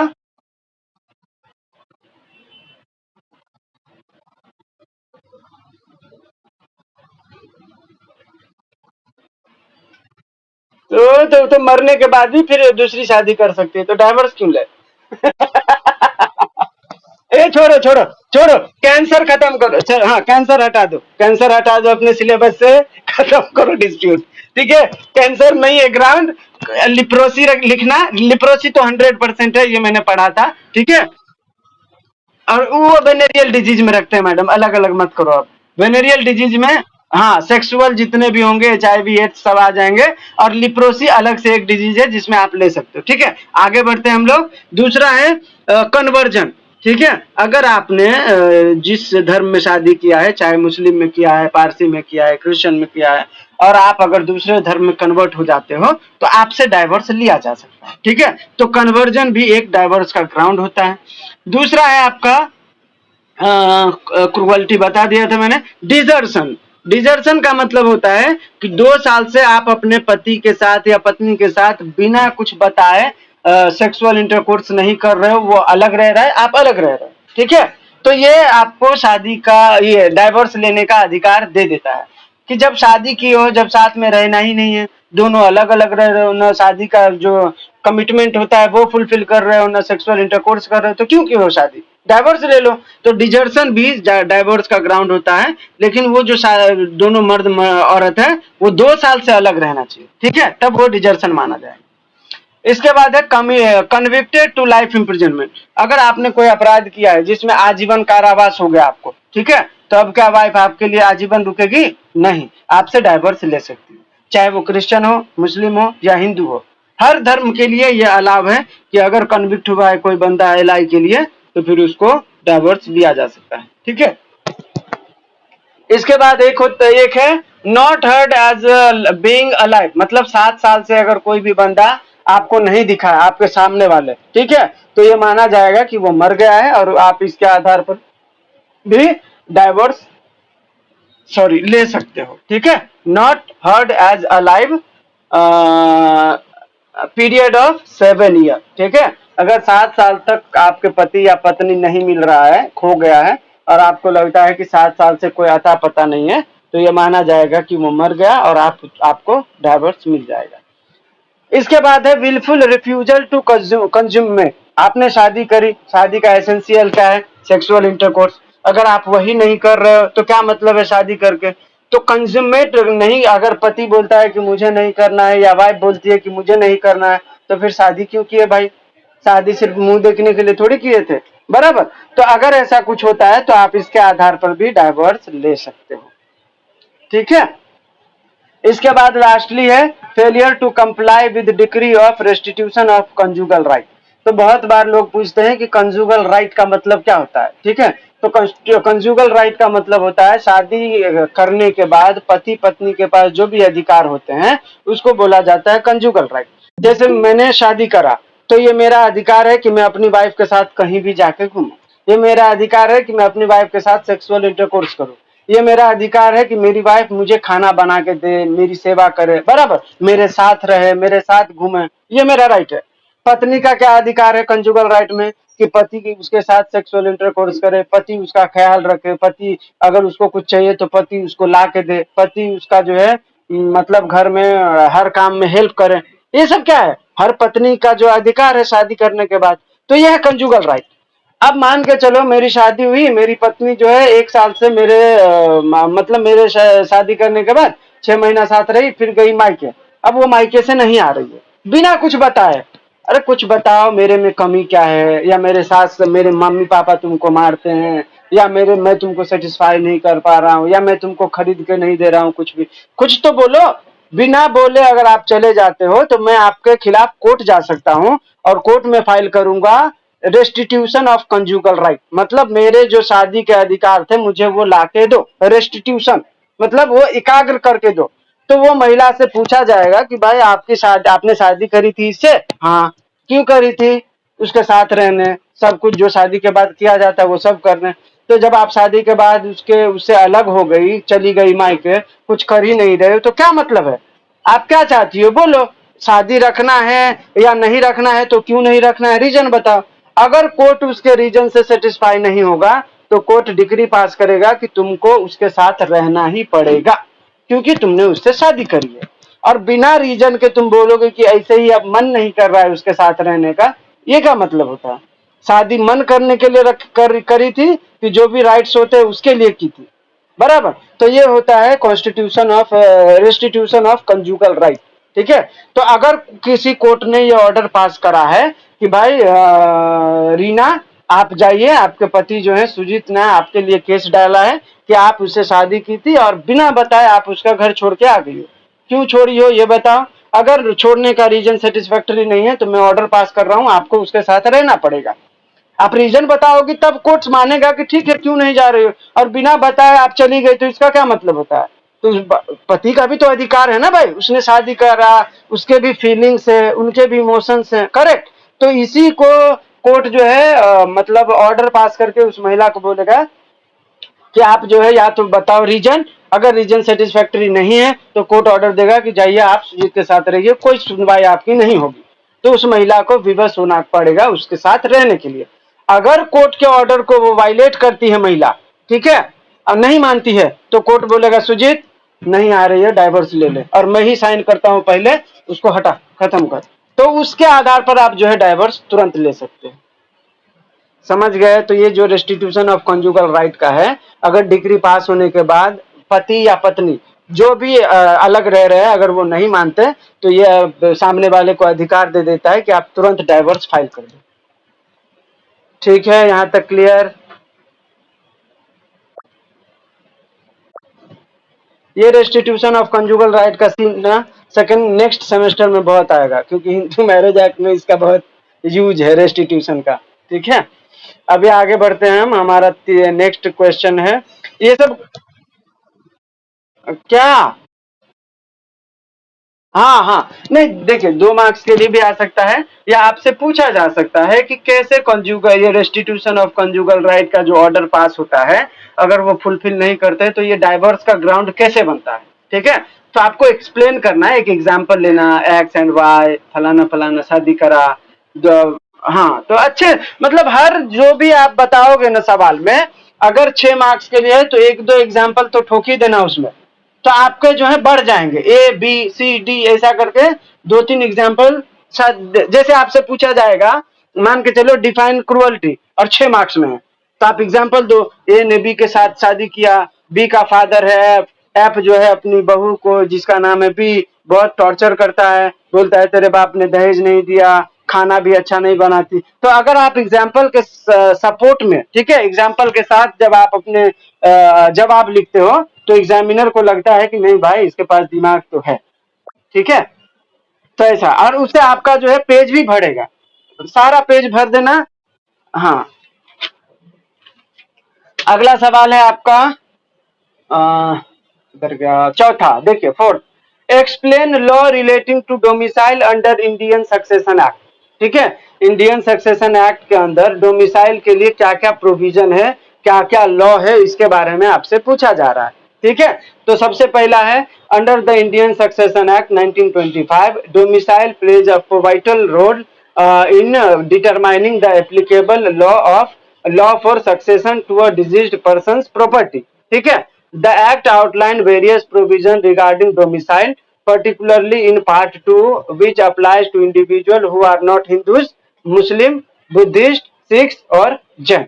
ठीक है, तो ये जो है इंडियन सक्सेशन एक्ट, मतलब जो हिंदू नहीं है, तो हिंदू नहीं है तो इसका मतलब क्या, क्रिश्चियन, पारसी, मुस्लिम, बुद्धिस्ट, ऐसा, तो इन लोगों के ऊपर जो है ये पार्ट 2 में बताया गया है। ठीक है, देखियो, domicile and its significance. Domicile refers to the country that a person treats as their permanent home or lives in the with intention of returning there. It is crucial to in determining the jurisdiction and applicable laws for succession. ठीक है, कोई बंदा कहाँ जन्म हुआ है, कहाँ रह रहा है, उसका परमानेंट घर कहाँ है, इसके आधार पर हम तय करते हैं ना कि उसका डोमिसाइल किधर का है। बराबर, जैसे आपने कहीं पे डोमिसाइल फाइल किया होगा, किसी भी गवर्नमेंट जॉब में जाओगे तो आपको बोलेगा डोमिसाइल फाइल करो। क्यों फाइल किया जाता है? ये जानने के लिए कि आप किस स्टेट में रह रहे हो, आपका वहां पर रेसिडेंस कहाँ है, ठीक है, किस जगह पे है, ये सारी जानकारी वो आपके डोमिसाइल से ले लेता है। तो यही सिग्निफिकेंस है इसका। अभी बोलता है कि प्रोविजन क्या क्या है डोमिसाइल के रिगार्डिंग सक्सेशन एक्ट में। सवाल आपसे ये था, तो देखिए सबसे पहला है सेक्शन 5 में लॉ रेगुलेटिंग सक्सेशन। सबसे पहला है immovable property. Succession to immovable property in India govern by Indian law regardless of the deceased domicile at the time of death. ठीक है, जो भी बंदा था जो मरा, ठीक है, उसका डोमिसाइल जो है मरते समय कहाँ का था इससे कोई फर्क नहीं पड़ता है। ठीक है, अगर आप भारत में हो तो, और आप जो है क्या बोलते हैं, ये नॉट हिंदूज मुस्लिम और बुद्धिस्ट हो, ठीक है, नॉट सिख्स हो, ओके, नॉट हिंदूज मुस्लिम, तो ये succession act, Indian succession act Muslim पे भी लागू नहीं होता। ठीक है, याद रखना, उनका अलग होगा। फिर ये सिर्फ लागू होता है फिर क्रिश्चियन और पारसी पर। ठीक है, ये मेरे हिसाब से। इसके बाद है आपका कि भाई इमूवेबल प्रॉपर्टी का जो डिस्ट्रीब्यूशन होगा, ठीक है, वो कैसे होगा? तो भाई डिजीज्ड पर्सन है जो मरा है, उसका मरते समय कहाँ का था इससे कोई फर्क नहीं पड़ता है। ठीक है, वो जो इमूवेबल प्रॉपर्टी है इंडिया में, उस इमूवेबल प्रॉपर्टी का जो है इंडिया के अंदर जो लॉ है, ठीक है, अगर उसके जुरिस्डिक्शन में है तो उस हिसाब से उसका जो है बंटवारा होगा। दूसरा है movable property. Succession to movable property is regulated by the law of the country where the deceased was domiciled at the time of death. ठीक है, मूवेबल प्रॉपर्टी जो है जहां बंदा मरा है, ठीक है, वहां का जो भी डोमिसाइल होगा उसका, उस डोमिसाइल का जो भी जुरिस्डिक्शन होगा और वहां पे जो भी लॉ एप्लीकेबल होगा उसके हिसाब से उसके प्रॉपर्टी का जो है वो क्या बोलते हैं, आगे का प्रोसीजर चलाया जाएगा। ठीक है, नेक्स्ट है आपका if a person domicile in India dies in France, ठीक है, living movable property in France and India, succession to all property is govern by under Indian law. If an English man domicile in France dies in India living property in both country, succession to movable property is govern by French law and immovable property by Indian law. ये बहुत important चीज है, ये समझो, हाँ, क्योंकि इससे आपको पूछा जा सकता है सिचुएशनल में। ठीक है, क्या बोल रहा है देखिए, यदि एक व्यक्ति है जो इंडिया डाइज इन फ्रांस, ठीक है, जिसका डोमिसाइल है भारत का, वो भारत में पला बड़ा होगा, भारत का उसका डोमिसाइल है, वो मरा है फ्रांस में, ठीक है, living movable property in France. Movable property मतलब चलित जो भी प्रॉपर्टी, मोबाइल होगा, कार होगा, बाइक होगा, जो इधर से उधर उठा के ले जा सकते हैं। मूवेबल प्रॉपर्टी जो है वो कुछ जो है फ्रांस में छोड़ा, ठीक है, और कुछ इंडिया में भी है उसका। ठीक है, succession to all property is governed by Indian law. ठीक है, क्योंकि वो बंदा इंडियन डोमिसाइल था, ठीक है, तो उसका प्रॉपर्टी या फ्रांस में हो या इंडिया में हो, वो गवर्न किस लॉ से करेगा? इंडियन लॉ से, इंडियन सक्सेशन एक्ट से। ठीक है, अब यहाँ पे दूसरा दिया है if an English man domicile in France, मतलब एक अंग्रेज है जिसका डोमिसाइल है फ्रांस का, मतलब वो फ्रांस में पला बड़ा होगा, वहां का ही डोमिसाइल है उसके पास। ठीक है, and immovable property sorry France dies in India, उसका डोमिसाइल था अंग्रेज का फ्रांस का, लेकिन वो मरा इंडिया में। ठीक है, उसका जो है living property in both country, इसका जो प्रॉपर्टी था वो वहां पे भी था, फ्रांस में भी और इंडिया में भी। Succession to movable property is governed by French law, उसके पास जो भी मूवेबल प्रॉपर्टी होगा वो फ्रेंच लॉ के आधार पर चलेगा, क्योंकि उसका पैदाइश था फ्रांस में।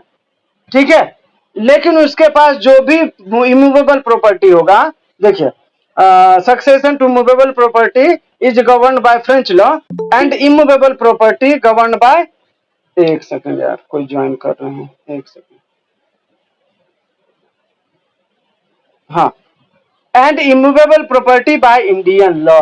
ठीक है, कोई भी बंदा जो अंग्रेज है अगर वो भारत में मरता है और उसका इमूवेबल प्रॉपर्टी जो है भारत में भी है, ठीक है, और वहां पे भी है, तो उसको जो गवर्न किया जाएगा वो भारत के लॉ से किया जाएगा। अगर मूवेबल प्रॉपर्टी है सिर्फ, तो वो जो है फ्रेंच के लॉ से किया जाएगा, चाहे वो भारत में हो चाहे वो अंग्रेज का फ्रांस में हो। ठीक है, ये मेन याद रखना, क्योंकि ये सिचुएशनल में मैंने पढ़ा था, पूछा गया है। तो ये हो गया सेक्शन 5 का प्रोविजन। सेक्शन 6 में बताया गया है one domicile only effect succession to movable. ठीक है, a person can have only one domicile at the time for the purpose of succession to movable property. अगर किसी का मूवेबल प्रॉपर्टी है तो उसका जहां भी डोमिसाइल होगा, जहां का भी, ठीक है, वहीं का लॉ उससे गवर्न होगा। अभी हमने पढ़ा था ना कि फ्रांस का जो नागरिक था उसके पास फ्रांस का नागरिकता था, फ्रांस का डोमिसाइल था, तो जो भी मूवेबल प्रॉपर्टी था, चाहे वो इंडिया में हो चाहे वो फ्रांस में हो, वो किस लॉ से गवर्न होगा, जहां पे उसका डोमिसाइल है। तो उसका डोमिसाइल फ्रांस का था, तो हमने फ्रांस के लॉ से गवर्न किया। तो यहाँ पे सेक्शन 6 यही प्रोविजन को थोड़ा स्ट्रॉन्ग बोलता करता है कि जो भी बंदा जिसका भी डोमिसाइल किसी एक जगह का है, किसी एक देश का है, ठीक है, और अगर उसका मूवेबल प्रॉपर्टी उस डोमिसाइल के आधार पर है, तो उसका जो सक्सेशन होगा उसी डोमिसाइल के आधार पर होगा जहां का उसका डोमिसाइल है। ठीक है, अगर मैं भारत का हूं, मेरे कुछ प्रॉपर्टी जो है सऊदी में है और मेरा कुछ प्रॉपर्टी भारत में है, लेकिन मैं भारत का डोमिसाइल होल्ड करता हूं, ठीक है, और मेरे कुछ मेरे प्रॉपर्टी जो है मूवेबल है, मेरा दुबई में कार छूट गया है, बाइक छूट गया है, ठीक है, और मेरा इधर भी कार बाइक है।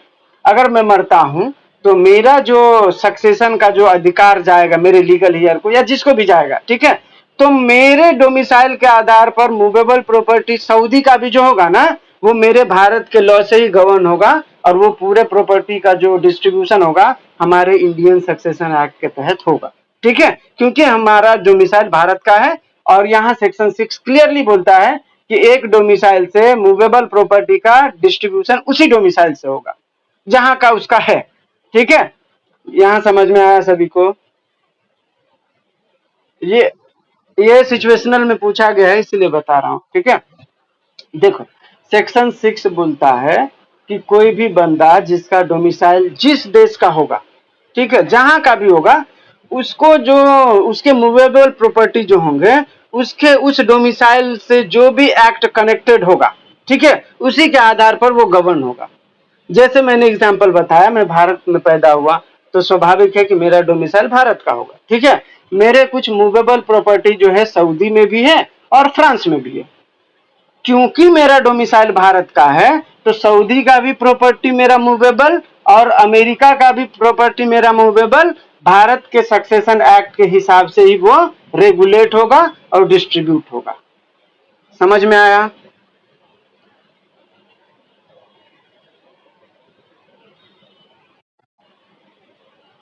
अभी सेक्शन 7 बोलता है the domicile of origin for a person, sorry, section 7 बोलता है domicile of origin of person of legitimate birth. The domicile of origin of a person of legitimate birth is the country where at the time of birth the father was domiciled. If the child is posthumous, the domicile is that of the father at the time of his death. ठीक है, ये बोल रहा है कि कोई भी बच्चा जिसका बाप का जो डोमिसाइल होगा, ठीक है, तो वो जहां भी जन्म लेगा उसका डोमिसाइल वही माना जाएगा। ठीक है, एक सेकंड, इसको मैं अच्छे से एक्सप्लेन कर देता हूँ, एक सेकंड दे दीजिए मुझे। किसी और क्लोज में है क्या?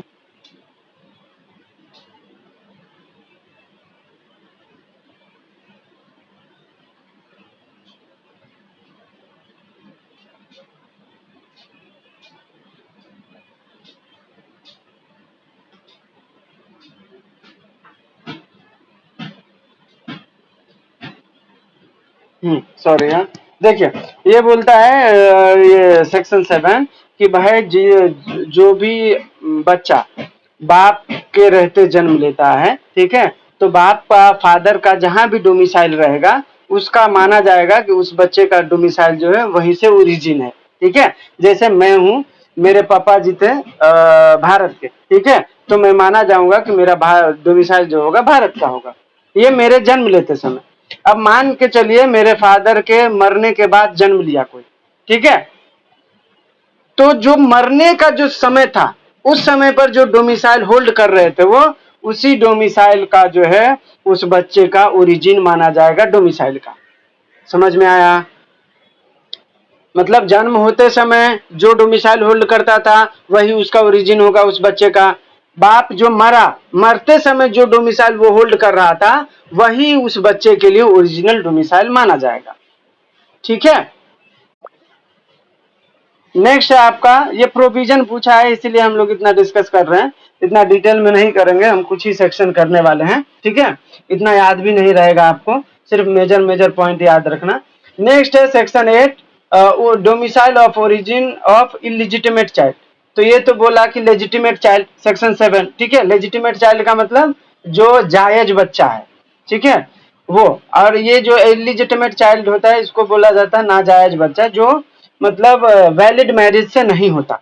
ठीक है, देखिए, the domicile of origin for an illegitimate child is the country where at the time of birth the mother was domicile. ठीक है, इलिजिटिमेट चाइल्ड के केस में बोलता है कि उस बच्चे का डोमिसाइल क्या होगा, उस बच्चे का डोमिसाइल वो होगा जब वो जन्म लिया उसकी माँ का डोमिसाइल क्या था। ऐसे प्रोविजन याद रखने वाला है यार, ये अच्छी चीजें हैं इसमें। मतलब 6 क्या बोलता है कि भाई जहां पे आपने आपका जहां का ये डोमिसाइल है मूवेबल प्रॉपर्टी उसी डोमिसाइल से चलेगा, चाहे किसी भी देश में आपका मूवेबल प्रॉपर्टी हो। सेक्शन 7 क्या बोलता है, कोई भी लेजिटिमेट बच्चा जो जन्म लेता है, जन्म के समय जो भी बाप का डोमिसाइल होगा वही उसका ओरिजिनल डोमिसाइल होगा। कोई भी बच्चा जो बाप के मरने के बाद जन्म लेता है तो बाप जहां मरा, जहां जो डोमिसाइल उसका था उस समय वही डोमिसाइल उसका ओरिजिनल होगा।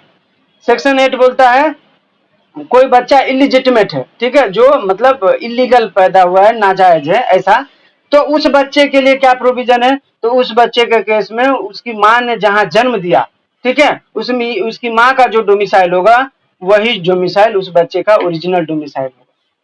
ठीक है, नेक्स्ट है आपका section 11, special mode of acquiring domicile in India. क्या क्या स्पेशल मोड है जिससे आप भारत का जो है डोमिसाइल एक्वायर कर सकते हो। तो देखिए, a person can acquire a domicile in India by making a declaration of intent to acquire such domicile and depositing in it in an office appointed by the state government, provided the person has been residing in India for at least 1 year immediately preceding the declaration। ठीक है, अगर आपको भारत का domicile चाहिए, ठीक है, तो आपको एक एप्लीकेशन करना पड़ता है स्टेट गवर्नमेंट को, और आप जो एप्लीकेशन करते हो उस समय आपको कम से कम 1 साल रह लिया होना चाहिए। ठीक है, ऐसा नहीं है मैं आज आया उत्तर प्रदेश यहाँ से अमेरिका से और मैंने डोमिसाइल के लिए अप्लाई कर दिया, नहीं, आप 1 साल रहो, इसके बाद अप्लाई करो, उसके बाद जो भी कंडीशंस होंगे उसके आधार पर आपको डोमिसाइल दिया जाएगा। तो ये स्पेशल मोड है। दूसरा है सेक्शन 12 में, domicile not acquired by residence as representative of foreign government. A person does not acquire a domicile in India merely by residing there as a representative of foreign government as the part of their family। ठीक है, ये जैसे मान के चलिए दूतावास है हमारे भारत में, अमेरिका का है, पाकिस्तान का है, या आपका यूके का है, हर देश का एक मेंबर रहता है हमारे भारत में, उसको बोलते हैं दूतावास। ठीक है, तो वो भी तो जमाने से रह रहे हैं, वो भी तो हमारे भारत का हो गया, मान के चलो बराबर। तो हम उसको जो है डोमिसाइल नहीं दे सकते। क्यों नहीं दे सकते? क्योंकि वो जो है रिसाइडिंग कर रहा है हमारे यहाँ पे, तो वो रिप्रेजेंटेटिव है किसका, किसी फॉरेन गवर्नमेंट का, वो हमारे भारत का पार्ट नहीं है, वो हमारे मेंबर नहीं है, फैमिली मेंबर। ठीक है, जिनको हम ये क्या बोलते हैं डोमिसाइल दे दें, वो कभी भी हमारा डोमिसाइल अक्वायर नहीं कर सकते हैं, भले ही वो 10 साल से हो, 20 साल से हो, नो, क्योंकि वो फॉरेन गवर्नमेंट का रिप्रेजेंटेटिव है, इसीलिए उनको जो है हम डोमिसाइल अक्वायर नहीं करने देते। ठीक है, इसके बाद है सेक्शन 13 में, continuance of new domicile. A new domicile continues until the former domicile is resumed or another is required। ठीक है, तो ये इतना इंपॉर्टेंट नहीं है। इसके बाद है section 14, minors domicile. A minors domicile follows that the parent from whom the child derived their domicile of origin। ठीक है, तो सेक्शन 14 बोलता है कि माइनर का जो डोमिसाइल होगा वो वही डोमिसाइल होगा जो उनके माता पिता का डोमिसाइल है। ठीक है, नेक्स्ट है domicile acquired bye a women on marriage. शादी के बाद किसी महिला का जो है डोमिसाइल क्या होगा? Bye marriage a women acquire her husband's domicile if she did not have the same domicile before. अगर पति पत्नी जो है, मान के चलिए मुझे किसी अमेरिका के लड़की को, मुझे अमेरिका की लड़की ने पसंद करा, ठीक है, और मैं चाह रहा हूँ कि यार इतना कमा के क्या मतलब है जब मेरी वाइफ, होने वाली वाइफ जो अमेरिका में है वो करोड़ों में कमाती है, ठीक है, मैं यहाँ से रवाना हो जाता हूँ अमेरिका और उससे शादी कर लेता हूँ। ठीक है, तो जब शादी हो जाता है, अरे नहीं यार ये तो मैरिज में वुमेन के लिए, मर्द के लिए नहीं, मतलब अमेरिका, ये है आपका सेक्शन 14 में बोलता है, 15 में, domicile acquired by women on marriage. अगर कोई महिला है जो अमेरिका में क्वेश्चन नंबर है आपका 4th, ठीक है, उसके अंदर हम कर रहे हैं। तो मतलब इसमें ये बोल रहा है कि कोई भी महिला, जैसे मान के चलिए अभी आपको पता होगा ना, जो पाकिस्तान से लड़की आई थी ना, अरे किसी से शादी की थी ना यूपी में, सीमा हैदर। अभी सीमा हैदर ने इंडिया में आके शादी कर लिया, बराबर, तो अब जैसे इंडिया में आ गई, शादी हो गया, तो अब ये इंडियन डोमिसाइल के लिए अप्लाई कर सकती हैं क्योंकि उसका हस्बैंड जो है इंडियन डोमिसाइल है। तो सेक्शन 15 यही बोलता है कि अगर किसी भी महिला और पुरुष का डोमिसाइल सेम है तब तो कोई बात नहीं, ठीक है। अगर शादी के बाद ऐसा लगता है कि महिला का डोमिसाइल पहले अलग था, पति का अलग जगह का है, तो उस महिला का जो डोमिसाइल होगा उसके हस्बैंड के डोमिसाइल के मतलब बराबर होगा। मतलब उसको भी हिंदुस्तान का अगर वो क्या बोलते हैं डोमिसाइल लेना होगा तो वो ले सकती है क्योंकि उसके पति हिंदुस्तान डोमिसाइल के। ठीक है, तो सेक्शन 15 में ये है। तो ये मोटी मोटी जो बातें हैं वो याद रखिएगा तो अच्छी बात है, और क्या। ठीक है, इसके बाद है बोलता है डोमिसाइल के बारे में सेक्शन 16 कि वाइफ्स डोमिसाइल ड्यूरिंग मैरिज। अभी मैरिज हुआ नहीं है, मतलब शादी हुआ है। A wife's domicile during marriage follows that of her husband unless they are separated by a court order or husband is undergoing a sentence of transportation. ठीक है, तो शादी के कंटिन्यूएंस में भी हस्बैंड का ही उसका जो है डोमिसाइल होता है, जब तक कोर्ट ने उसको जो है तड़ीपार घोषित न कर दिया हो, या कोर्ट ने उसको सेंटेंस न दे दिया हो, या कोर्ट ने उसको अलग रहने के लिए बोल न दिया हो। ठीक है, तो अगर शादी के बाद डाइवोर्स होता है तो फिर उस महिला का पति का जो है डोमिसाइल नहीं रहेगा। ठीक है, फिर उसको अलग डोमिसाइल जो उसका रहेगा वही रहेगा। तो ये भी दिया हुआ है। ठीक है, इसके बाद है अगला section 18 lunatics acquisition of new domicile. An insane person can not acquire a new domicile except by following the domicile of another person. ठीक है, कोई भी इंसेंट आदमी है, पागल है, जिसके पास कोई दिमाग नहीं है, लूनेटिक है, ठीक है, तो वो नया डोमिसाइल जो है अक्वायर नहीं कर सकता है जब तक वो किसी अपने रिलेटिव का डोमिसाइल शो नहीं करेगा कि मेरा जो ये रिलेटिव है ये यहाँ का बाशिंदा है, इसीलिए मैं भी उसके साथ रहता हूँ तो मैं यहाँ का बाशिंदा हो गया। ठीक है, सेक्शन 19 बोलता है succession to movable property in India in absence of proof of domicile elsewhere. If a person dies leaving movable property in India and there is no proof of domicile elsewhere, succession to the property is regulated by Indian law। ठीक है, कोई भी बंदा है, ठीक है, जिसके पास movable property था, वो मरने के बाद मूवेबल प्रॉपर्टी इंडिया में छोड़ के गया, ठीक है, लेकिन इंडिया का डोमिसाइल का कोई प्रूफ उसके पास नहीं है। ठीक है, बावजूद इसके उसका जो प्रॉपर्टी का डिस्ट्रीब्यूशन होगा वो इंडियन लॉ के हिसाब से होगा क्योंकि प्रॉपर्टी जो है मूवेबल प्रॉपर्टी वो भारत में है। ठीक है, तो यही सब है important provision.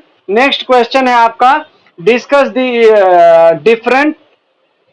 The different kinds of marriage under Muslim law. ये तो हमने कर लिया था। ठीक है, नेक्स्ट है हमारा explain the provision relating to lapsing of legacy. ठीक है, ये लैप्सिंग ऑफ लेगेसी के बारे में पूछा गया है 2-3 बार। ठीक है, ये भी आता है आपका सक्सेशन एक्ट के अंदर। तो सक्सेशन एक्ट के अंदर आपका विल आता है, डोमिसाइल आता है और ये लेगेसी आता है। ये 3 चीजें जो है आती है। लेगेसी का मतलब क्या होता है, कोई गिफ्ट के तौर पर देते हैं ना किसी को, मतलब कोई जमीन है मैंने किसी को दे दिया, अपने बेटे को दिया, बच्ची को दिया, ये सब मेरे हिसाब से इसमें आता है। पढ़ते हैं, अभी देखते हैं।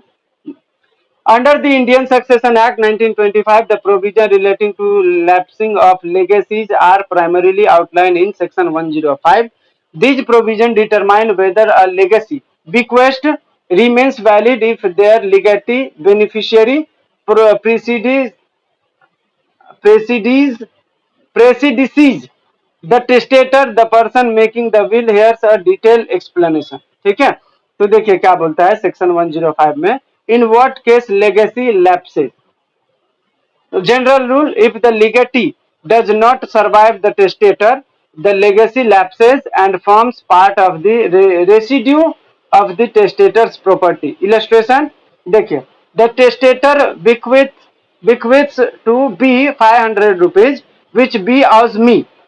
ठीक है, B dies before the testator, the legacy lapses. ये क्या हुआ यार, एक सेकेंड ना, एक और दिया हुआ है, A bequest is made to A and his children.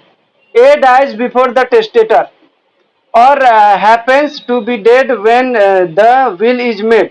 The legacy to A and his children lapses. किसी को समझ में आ रहा है क्या ये?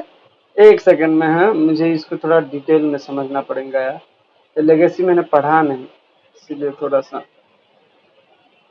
एक सेकंड में बता देता हूँ, कोई ये ज़्यादा टफ सब्जेक्ट है नहीं, लेकिन यदि वसीयत करने के बाद जीवित नहीं रहता है, ठीक है, तो वो जो वसीयत का जो विरासत होता है वो खत्म हो जाता है, ठीक है, और वसीयतकर्ता की शेष संपत्ति का हिस्सा बन जाता है। जैसे एग्जाम्पल के लिए बताया है, जो भी वसीयत करता है, जैसे मान के चलो इस केस में बी को जो है 500 रुपए देता है, ठीक है, वसीयत करता बी को 500 रुपए देता है, ठीक है, जो बी पर मुझ पर बकाया है, मतलब मेरे पास 500 रुपया था, ठीक है, मैंने बी को दिया, तो अब बी तो मुझे बाद में देगा ना। अब मान के चलिए बी की मृत्यु हो जाती है, ठीक है, तो वो बी जो भी वसीयत था वो खत्म हो गया, अब मैं मर गया तो वो देगा कौन, ठीक है, तो ऐसा ये बोल रहा। ओके, समझ गया, समझ में आया आप लोगों को किसी को? ये मैंने भी नहीं पढ़ा था, सॉरी, लेगेसी वाला, इसीलिए, या मैं इसको शाम रात में लेक्चर लूं तो इसको डील करूं, आगे बढ़ूं अभी, ठीक है, ये लेगेसी वाला मैं भी थोड़ा पढ़ लूंगा तो मैं डिटेल में आप लोगों को समझा दूंगा, ठीक है, ये लेगेसी वाला छोड़ते हैं, इसके बाद आगे बढ़ते हैं, ठीक है, बस इस सवाल को होल्ड करो क्योंकि ये थोड़ा लंबा भी है, तो ऊपर ऊपर से भागने से कोई मतलब नहीं है। हम अगला पढ़ते हैं, ठीक है, ये होल्ड करता हूं, मैं रात में भी आप लोगों का लेक्चर लूंगा 9 से 10, 1 घंटे का तो लूंगा, ठीक है, तो आपको इसमें एक्सप्लेन कर दूंगा, ठीक है। अगला सवाल है, discuss the requisites of valid marriage under Parsi law. Parsi law के अंदर रिक्विजिट ऑफ वैलिड मैरिज क्या है? रिक्विजिट का मतलब होता है उसमें रूल्स, मतलब उसके एसेंशियल, तो वैलिड मैरिज का एसेंशियल क्या क्या है पारसी लॉ में, ये आपसे पूछा जा रहा है। तो सबसे पहला है, देखिए आप पढ़े हैं हम, under the Parsi marriage and divorce act 1936, a marriage among Parsis is considered valid only if adheres to a specific legal and religious requirement. These requisites are outlined in section 3. Section 3 में क्या क्या बोला गया है? देखिए, सबसे पहला, शादी जो आप करोगे वो प्रोहिबिटेड डिग्री में नहीं करोगे। प्रोहिबिटेड डिग्री को शेड्यूल 1 में दिया गया है। हिंदू लॉ के हिसाब से प्रोहिबिटेड डिग्री क्या होता है? आप अपने लीनियंट से नहीं कर सकते, सेम वो जो होता है ना, मतलब मैं हूं, मेरे बेटे हैं, मेरे बेटे के बेटे हैं, मेरे बेटे के बेटे के बेटे हैं, मेरे बेटे के बेटे के बेटे हैं, ठीक है, तो हम सेम लाइन में शादी नहीं कर सकते, ये हमारे में प्रोहिबिटेड है, ठीक है। तो ऐसे ही पारसी लॉ में भी बोला गया है कि प्रोहिबिटेड डिग्री जो भी है आप लोगों में, उसमें आप जो है शादी नहीं कर सकते, ठीक है। तो अगर आपने किया तो फिर वो वैलिड नहीं है, बराबर। तो प्रोहिबिटेड डिग्री ऑफ रिलेशनशिप को छोड़ के आप जो भी शादी करोगे वो वैलिड होगा, पहली बात। दूसरा, सोलमनाइजिंग ऑफ मैरिज, आशीर्वाद सेरेमनी होना चाहिए, ठीक है। देखिए, the marriage must be solemnise according to Parsi religious ceremony known as Ashirvad. 2 marks के लिए पूछा गया है कि पारसी लॉ में सेरेमनी क्या होता है, ठीक है, या आशीर्वाद क्या होता है। तो आशीर्वाद जो है एक रिलीजियस सेरेमनी है, just like same Hindu marriage act में 7 फेरा होता है, हम लोगों में, सात फेरे, तो हिंदू लॉ के अंदर सात फेरे को सबसे इंपॉर्टेंट सेरेमनी माना गया है, रिचुअल माना गया है। ऐसे ही पारसी लॉ में पारसी रिलीजियस सेरेमनी के तौर पर आशीर्वाद को सबसे एसेंशियल माना गया है। ठीक है, अब हमारे शादी जो सात फेरा है वो कौन कराता है? पंडित कराता है। इन लोगों में जो कराता है उनको बोला जाता है मॉब्ड। ठीक है, आपसे 2 मार्क्स के लिए पूछा जा सकता है, who is mopped under Parsi law? तो मॉब्ड कौन होता है? मॉब्ड होता है पारसी प्रीस्ट, जो कि आशीर्वाद सेरेमनी कराता है, जिसको पारसी रिलीजियस सेरेमनी भी कहा जाता है। ठीक है, तो ये हो गया। इसके बाद है मॉब्ड के सामने आपने शादी करी, इसके बाद है एटलीस्ट 2 विटनेस होने चाहिए। ठीक है, तो 2 विटनेस होना चाहिए, मॉब्ड होना चाहिए, इसके बाद जो है पारसी रिलीजियस सेरेमनी के साथ होना चाहिए, मतलब आशीर्वाद होना चाहिए उसमें। ठीक है, और फिर वो डिग्री ऑफ प्रोहिबिशन रिलेशनशिप में नहीं होना चाहिए। फिर लड़का लड़की का जो है एज 18 और 21 का होना चाहिए। ठीक है, इसके बाद है अगर लड़के का उम्र कम है या लड़की का उम्र कम है तो उनके गार्जियन के परमिशन के साथ भी शादी करी जा सकती है। ठीक है, जैसे मान के चलो लड़की का 18 नहीं 17 है, अगर उनके पेरेंट ने कंसेंट दे दिया कि शादी की जा सकती है तो यू कैन डू, आप कर सकते हो। ठीक है, अगर लड़के का उम्र 21 साल से कम है तो आप जो है शादी के लिए अलाउ कर सकते हो उनको। ठीक है, कंसेंट अगर माँ बाप ने दे दिया हो तो ये सब जो है एसेंशियल है आपके पारसी मैरिज एक्ट में। नेक्स्ट है आपका discuss the ground of divorce under the Parsi marriage act.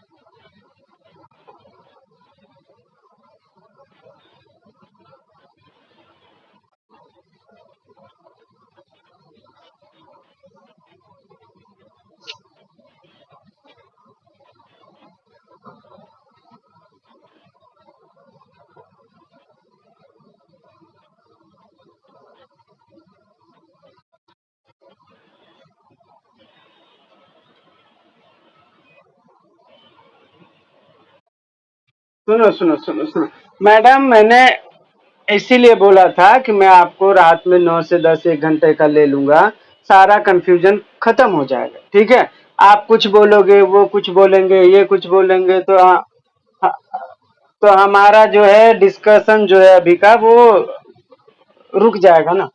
नहीं नहीं, मैं आपको शाम को बोल रहा हूँ ना, मैं 1 घंटा आपके सारे डाउट को सॉल्व करना मेरी प्राथमिक जिम्मेदारी है। ठीक है, हालांकि मैंने लेगेसी पढ़ा नहीं, इसीलिए मैं कुछ गलत इन्फॉर्मेशन नहीं देना चाहता।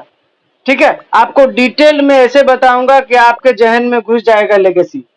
ठीक है, तो थोड़ा समय दीजिए, मैं रात को बता दूंगा आप लोगों को। ठीक है, अभी आगे बढ़,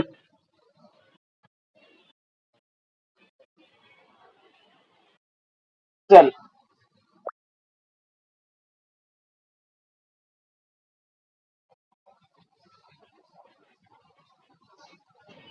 चलिए हम आगे बढ़ते हैं। ठीक है, आगे बढ़ते हैं। देखिए अरे मेरे हैंडमेड जो नोट्स हैं वो मैं ये चैट जीपीटी या किसी अदर सोर्स से नहीं लेता। मैं गूगल पर एक रेलेवेंट आपका ये है कौन सा आई प्लीडर। ठीक है, आई प्लीडर हमेशा सही बात देगा, कहीं भी उसका गलत नहीं रहता। इसीलिए आई प्लीडर का ना मिसयूज बहुत होता था, तो उसने अपने आर्टिकल को वो कर दिया लॉक। आप उसके आर्टिकल को कॉपी नहीं कर सकते कंप्यूटर पे। ठीक है, उसका लॉक कर दिया है। ठीक है, तो ये तो आई प्लीडर है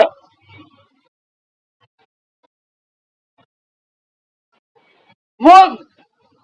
उसके बाद तो आप चैट जीपीटी से भी कर सकते हो। आई प्लीडर का पूरा कंटेंट आपको दे देगा चैट जीपीटी, ऐसा तो वो दे देता है, लेकिन वो अपने स्तर पर जो है ना आई प्लीडर उसको रोक दिया है। ठीक है, कि कोई मिसयूज ना करे। आई प्लीडर है, 2-3 साइट ऐसा है ना जो जेन्यून बनाता है उसको जो है ना। हाँ हाँ, ठीक है, तो देखिए हमने अभी क्या पढ़ा, discuss the requisites of valid marriage, मतलब पारसी लॉ के अंदर जो एसेंशियल है वैलिड मैरिज का, हमने वो पढ़ा। क्या क्या था कुल मिला के? तो ये था कि लड़का लड़की का जो एज है वो बराबर होना चाहिए, लड़की का 18 होना चाहिए, लड़के का 21 होना चाहिए। ठीक है, पारसी मैरिज के लिए, वैलिड मैरिज में। दूसरा एसेंशियल क्या था? दूसरा एसेंशियल ये था कि शादी जो होगा वो आशीर्वाद सेरेमनी के साथ होगा। ठीक है, जो कि एसेंशियल रिलीजियस सेरेमनी है उनका। इसके बाद शादी कौन कराएगा? मॉब्ड कराएंगे। मॉब्ड का मतलब पारसी प्रिस्ट कराएंगे, ठीक है। शादी के दरमियान 2 विटनेस होंगे, ठीक है। तो ये 3-4 चीजें जो है वो पारसी मैरिज को वैलिड बनाता है। अब सवाल आपसे पूछ रहा है कि अगर लड़का लड़की का उम्र कम है, मान के चलिए, तो उस केस में क्या होगा? तो उस केस में माँ बाप ने अगर कंसेंट दे दिया कि हाँ शादी कर सकते हैं, तो आप कर सकते हैं। पारसी मैरिज इतना अधिकार आपको देता है, ठीक है। अब नेक्स्ट है आपका divorce under Parsi marriage act, ठीक है। तो divorce under Parsi marriage act कौन कौन से ग्राउंड होंगे डाइवोर्स के? तो मैंने अभी ही बताया ऊपर में कि कोई भी आप किसी भी एक्ट से डाइवोर्स का पूछे ग्राउंड तो आपको बताना है। कोई बताएगा मुझे? देखो कितना याद हुआ। सब एक एक बताओ, सब एक एक बताओ। और 3 हुआ। Venereal disease. हाँ हाँ हाँ। Conversion, desertion. अरे नहीं, मैं आप इतने लोग हैं इसीलिए बोला ना, एक एक बताओ। ठीक है, देखो देखो मेन जो है ना 8-9 है जो सब में फॉलो होता है, ठीक है।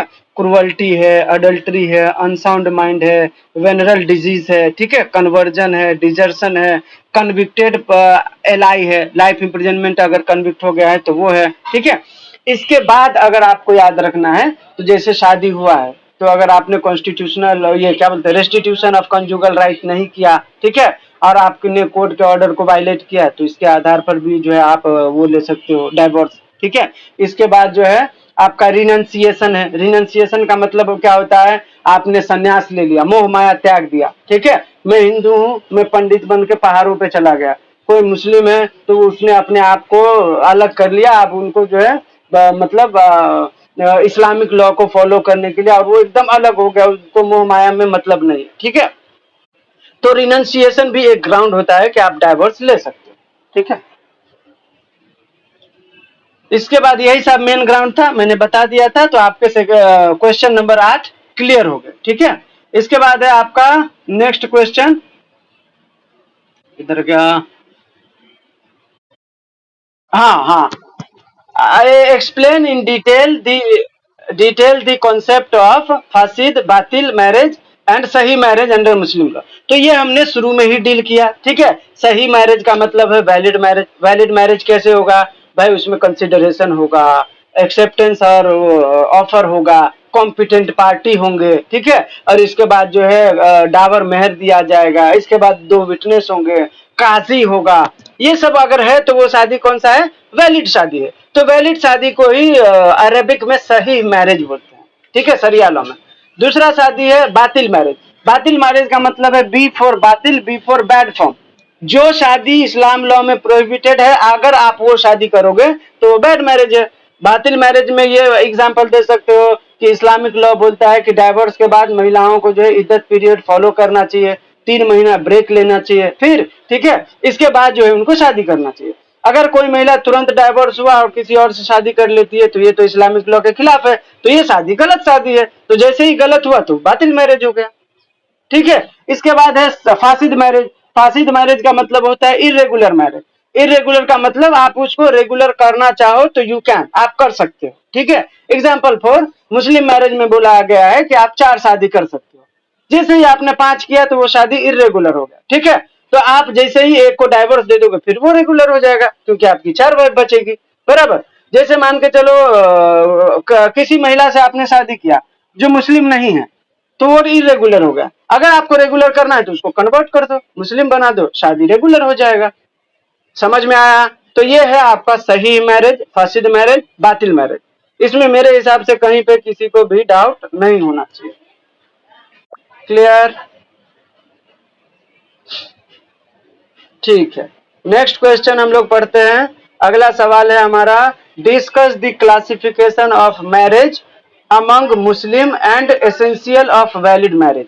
देखो ये सवाल भी घुमा फिरा के एक ही सवाल है, मैरिज कितने टाइप का होता है यही पूछ रहा है, और एसेंशियल क्या है वैलिड मैरिज का यही पूछ रहा है, और ये बार बार पूछा है। ठीक है, तो क्या है एसेंशियल? ऑफर एक्सेप्टेंस होना चाहिए, पार्टी कॉम्पिटेंट होना चाहिए, बराबर। इसके बाद जो है विटनेस होने चाहिए, इसके बाद कंसिडरेशन होना चाहिए जिसको मेहर डावर बोलते हैं। ठीक है, इसके बाद कंसेंट फ्री होना चाहिए। तो जैसे ही कंसेंट फ्री होगा वो कॉम्पिटेंट में आ जाएगा ना, कॉम्पिटेंसी में उसी को कवर करते हैं ना। कॉम्पिटेंसी का मतलब क्या होता है? कंसेंट होना चाहिए, लड़का लड़की का उम्र बराबर होना चाहिए, कोई अनडू इन्फ्लुएंस नहीं होना चाहिए, तो यही सब तो कॉम्पिटेंसी में आता है। ठीक है, तो ये है, तो ये हो गया एसेंशियल। इसके बाद शादी का कितने टाइप का शादी था हम लोगों ने पढ़ा ना ऊपर, शादी 4 टाइप के थे, सही, बातिल, फासिद, और एक था मुट्टा। मुट्टा का मतलब टेम्पररी, एक एग्रीमेंट बनता था 6 महीना साल भर के लिए, और शादी करो, मजा आए तो आगे बढ़ो, नहीं तो फिर वहीं पे खत्म कर लो। तो ये था मुट्टा। तो ये 4 तरीके का शादी होता है। अगला सवाल है, एक्सप्लेन वसीयत and discuss its essential. What are the limitation as regard property and person under Mohammedan law?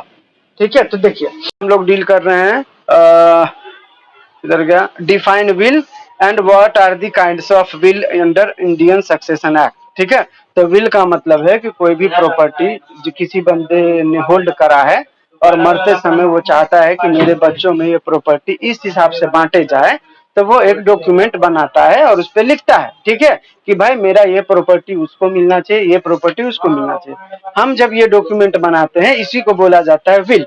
ठीक है, विल 2 तरीके का होता है, एक होता है प्रिविलेज विल, एक होता है अनप्रिविलेज विल।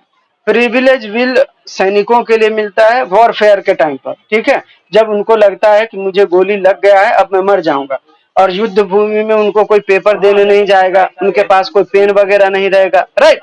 तो वो मरने से पहले अगर अपने दोस्तों को बता दे कि भाई मेरा पास 2 एकड़ में जमीन है, 1 एकड़ मेरे बड़े भाई को देना, एक एकड़ मेरे बड़े बेटे को देना, 1 एकड़ छोटे बेटे को, तो वो हो गया विल। ठीक है, अब उसको जो है लिखने की, साइन करने की जरूरत नहीं है, क्योंकि अनप्रिविलेज विल में आर्म फोर्सेस को यह अधिकार दिया हुआ है। ठीक है, तो वो ओरल हो सकता है, लिखित में भी हो सकता है अगर लिख के देगा तो।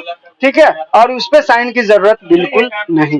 ठीक है, इसके बाद है अनप्रिविलेज बिल। अनप्रिविलेज बिल का मतलब जो भी आम नागरिक है आर्म फोर्सेज को छोड़ के, वो जो बिल बनाते हैं वो अनप्रिविलेज बिल होता है। उनको ऐसे ही मर जाए तो किसी को बोल के तो वो ऐसे नहीं चलेगा। ठीक है, उनको जो है कायदे से बोलना पड़ेगा कि भाई, या लिख के बनाना पड़ेगा कि मेरे प्रॉपर्टी को इस हिसाब से बांटा जाए।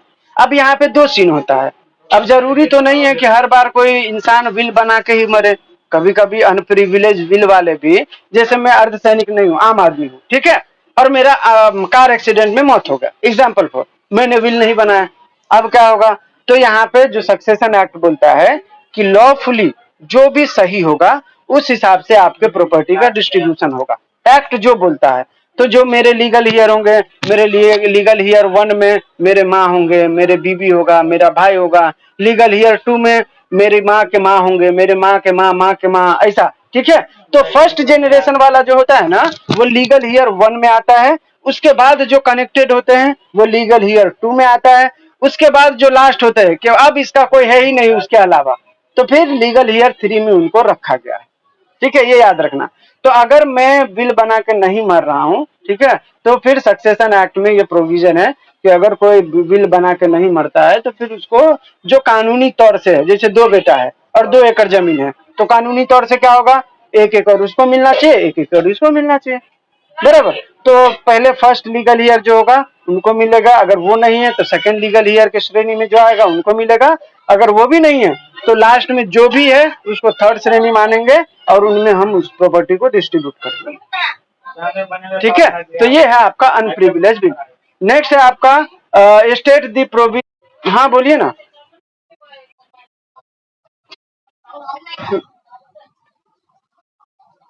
हाँ हाँ हाँ हाँ, करेक्ट करेक्ट। जो विल बना रहा है ना उसको टेस्टेटर बोलते हैं, और जिसको हम दे रहे हैं उसको टेस्टेटी। ठीक है, जिसके नाम से हम दे रहे हैं। तो ये है। ठीक है, इसके बाद जो है, तो क्या करें अभी, ये क्या बोलते हैं, इनका नाम क्या था, चली गई क्या? अरे जिनका सवाल था ना, आपका था क्या रुचिता मैडम, उसका उसमें यार क्या था अपना?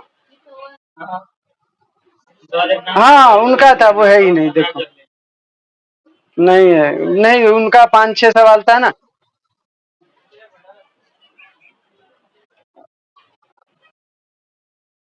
हाँ उनका डिस्कस कर देते हैं, और बाकी जो हमारा बचा ना 5-6, और जो हमने अभी होल्ड किया है वो सारा मैं रात में आप लोगों का वो डील कर दूंगा, ठीक है? नहीं जो क्योंकि 1:30 बजने वाला है तो उनका ले लेते हैं कुछ सवाल, नहीं तो बोलेगी मेरा सवाल नहीं है।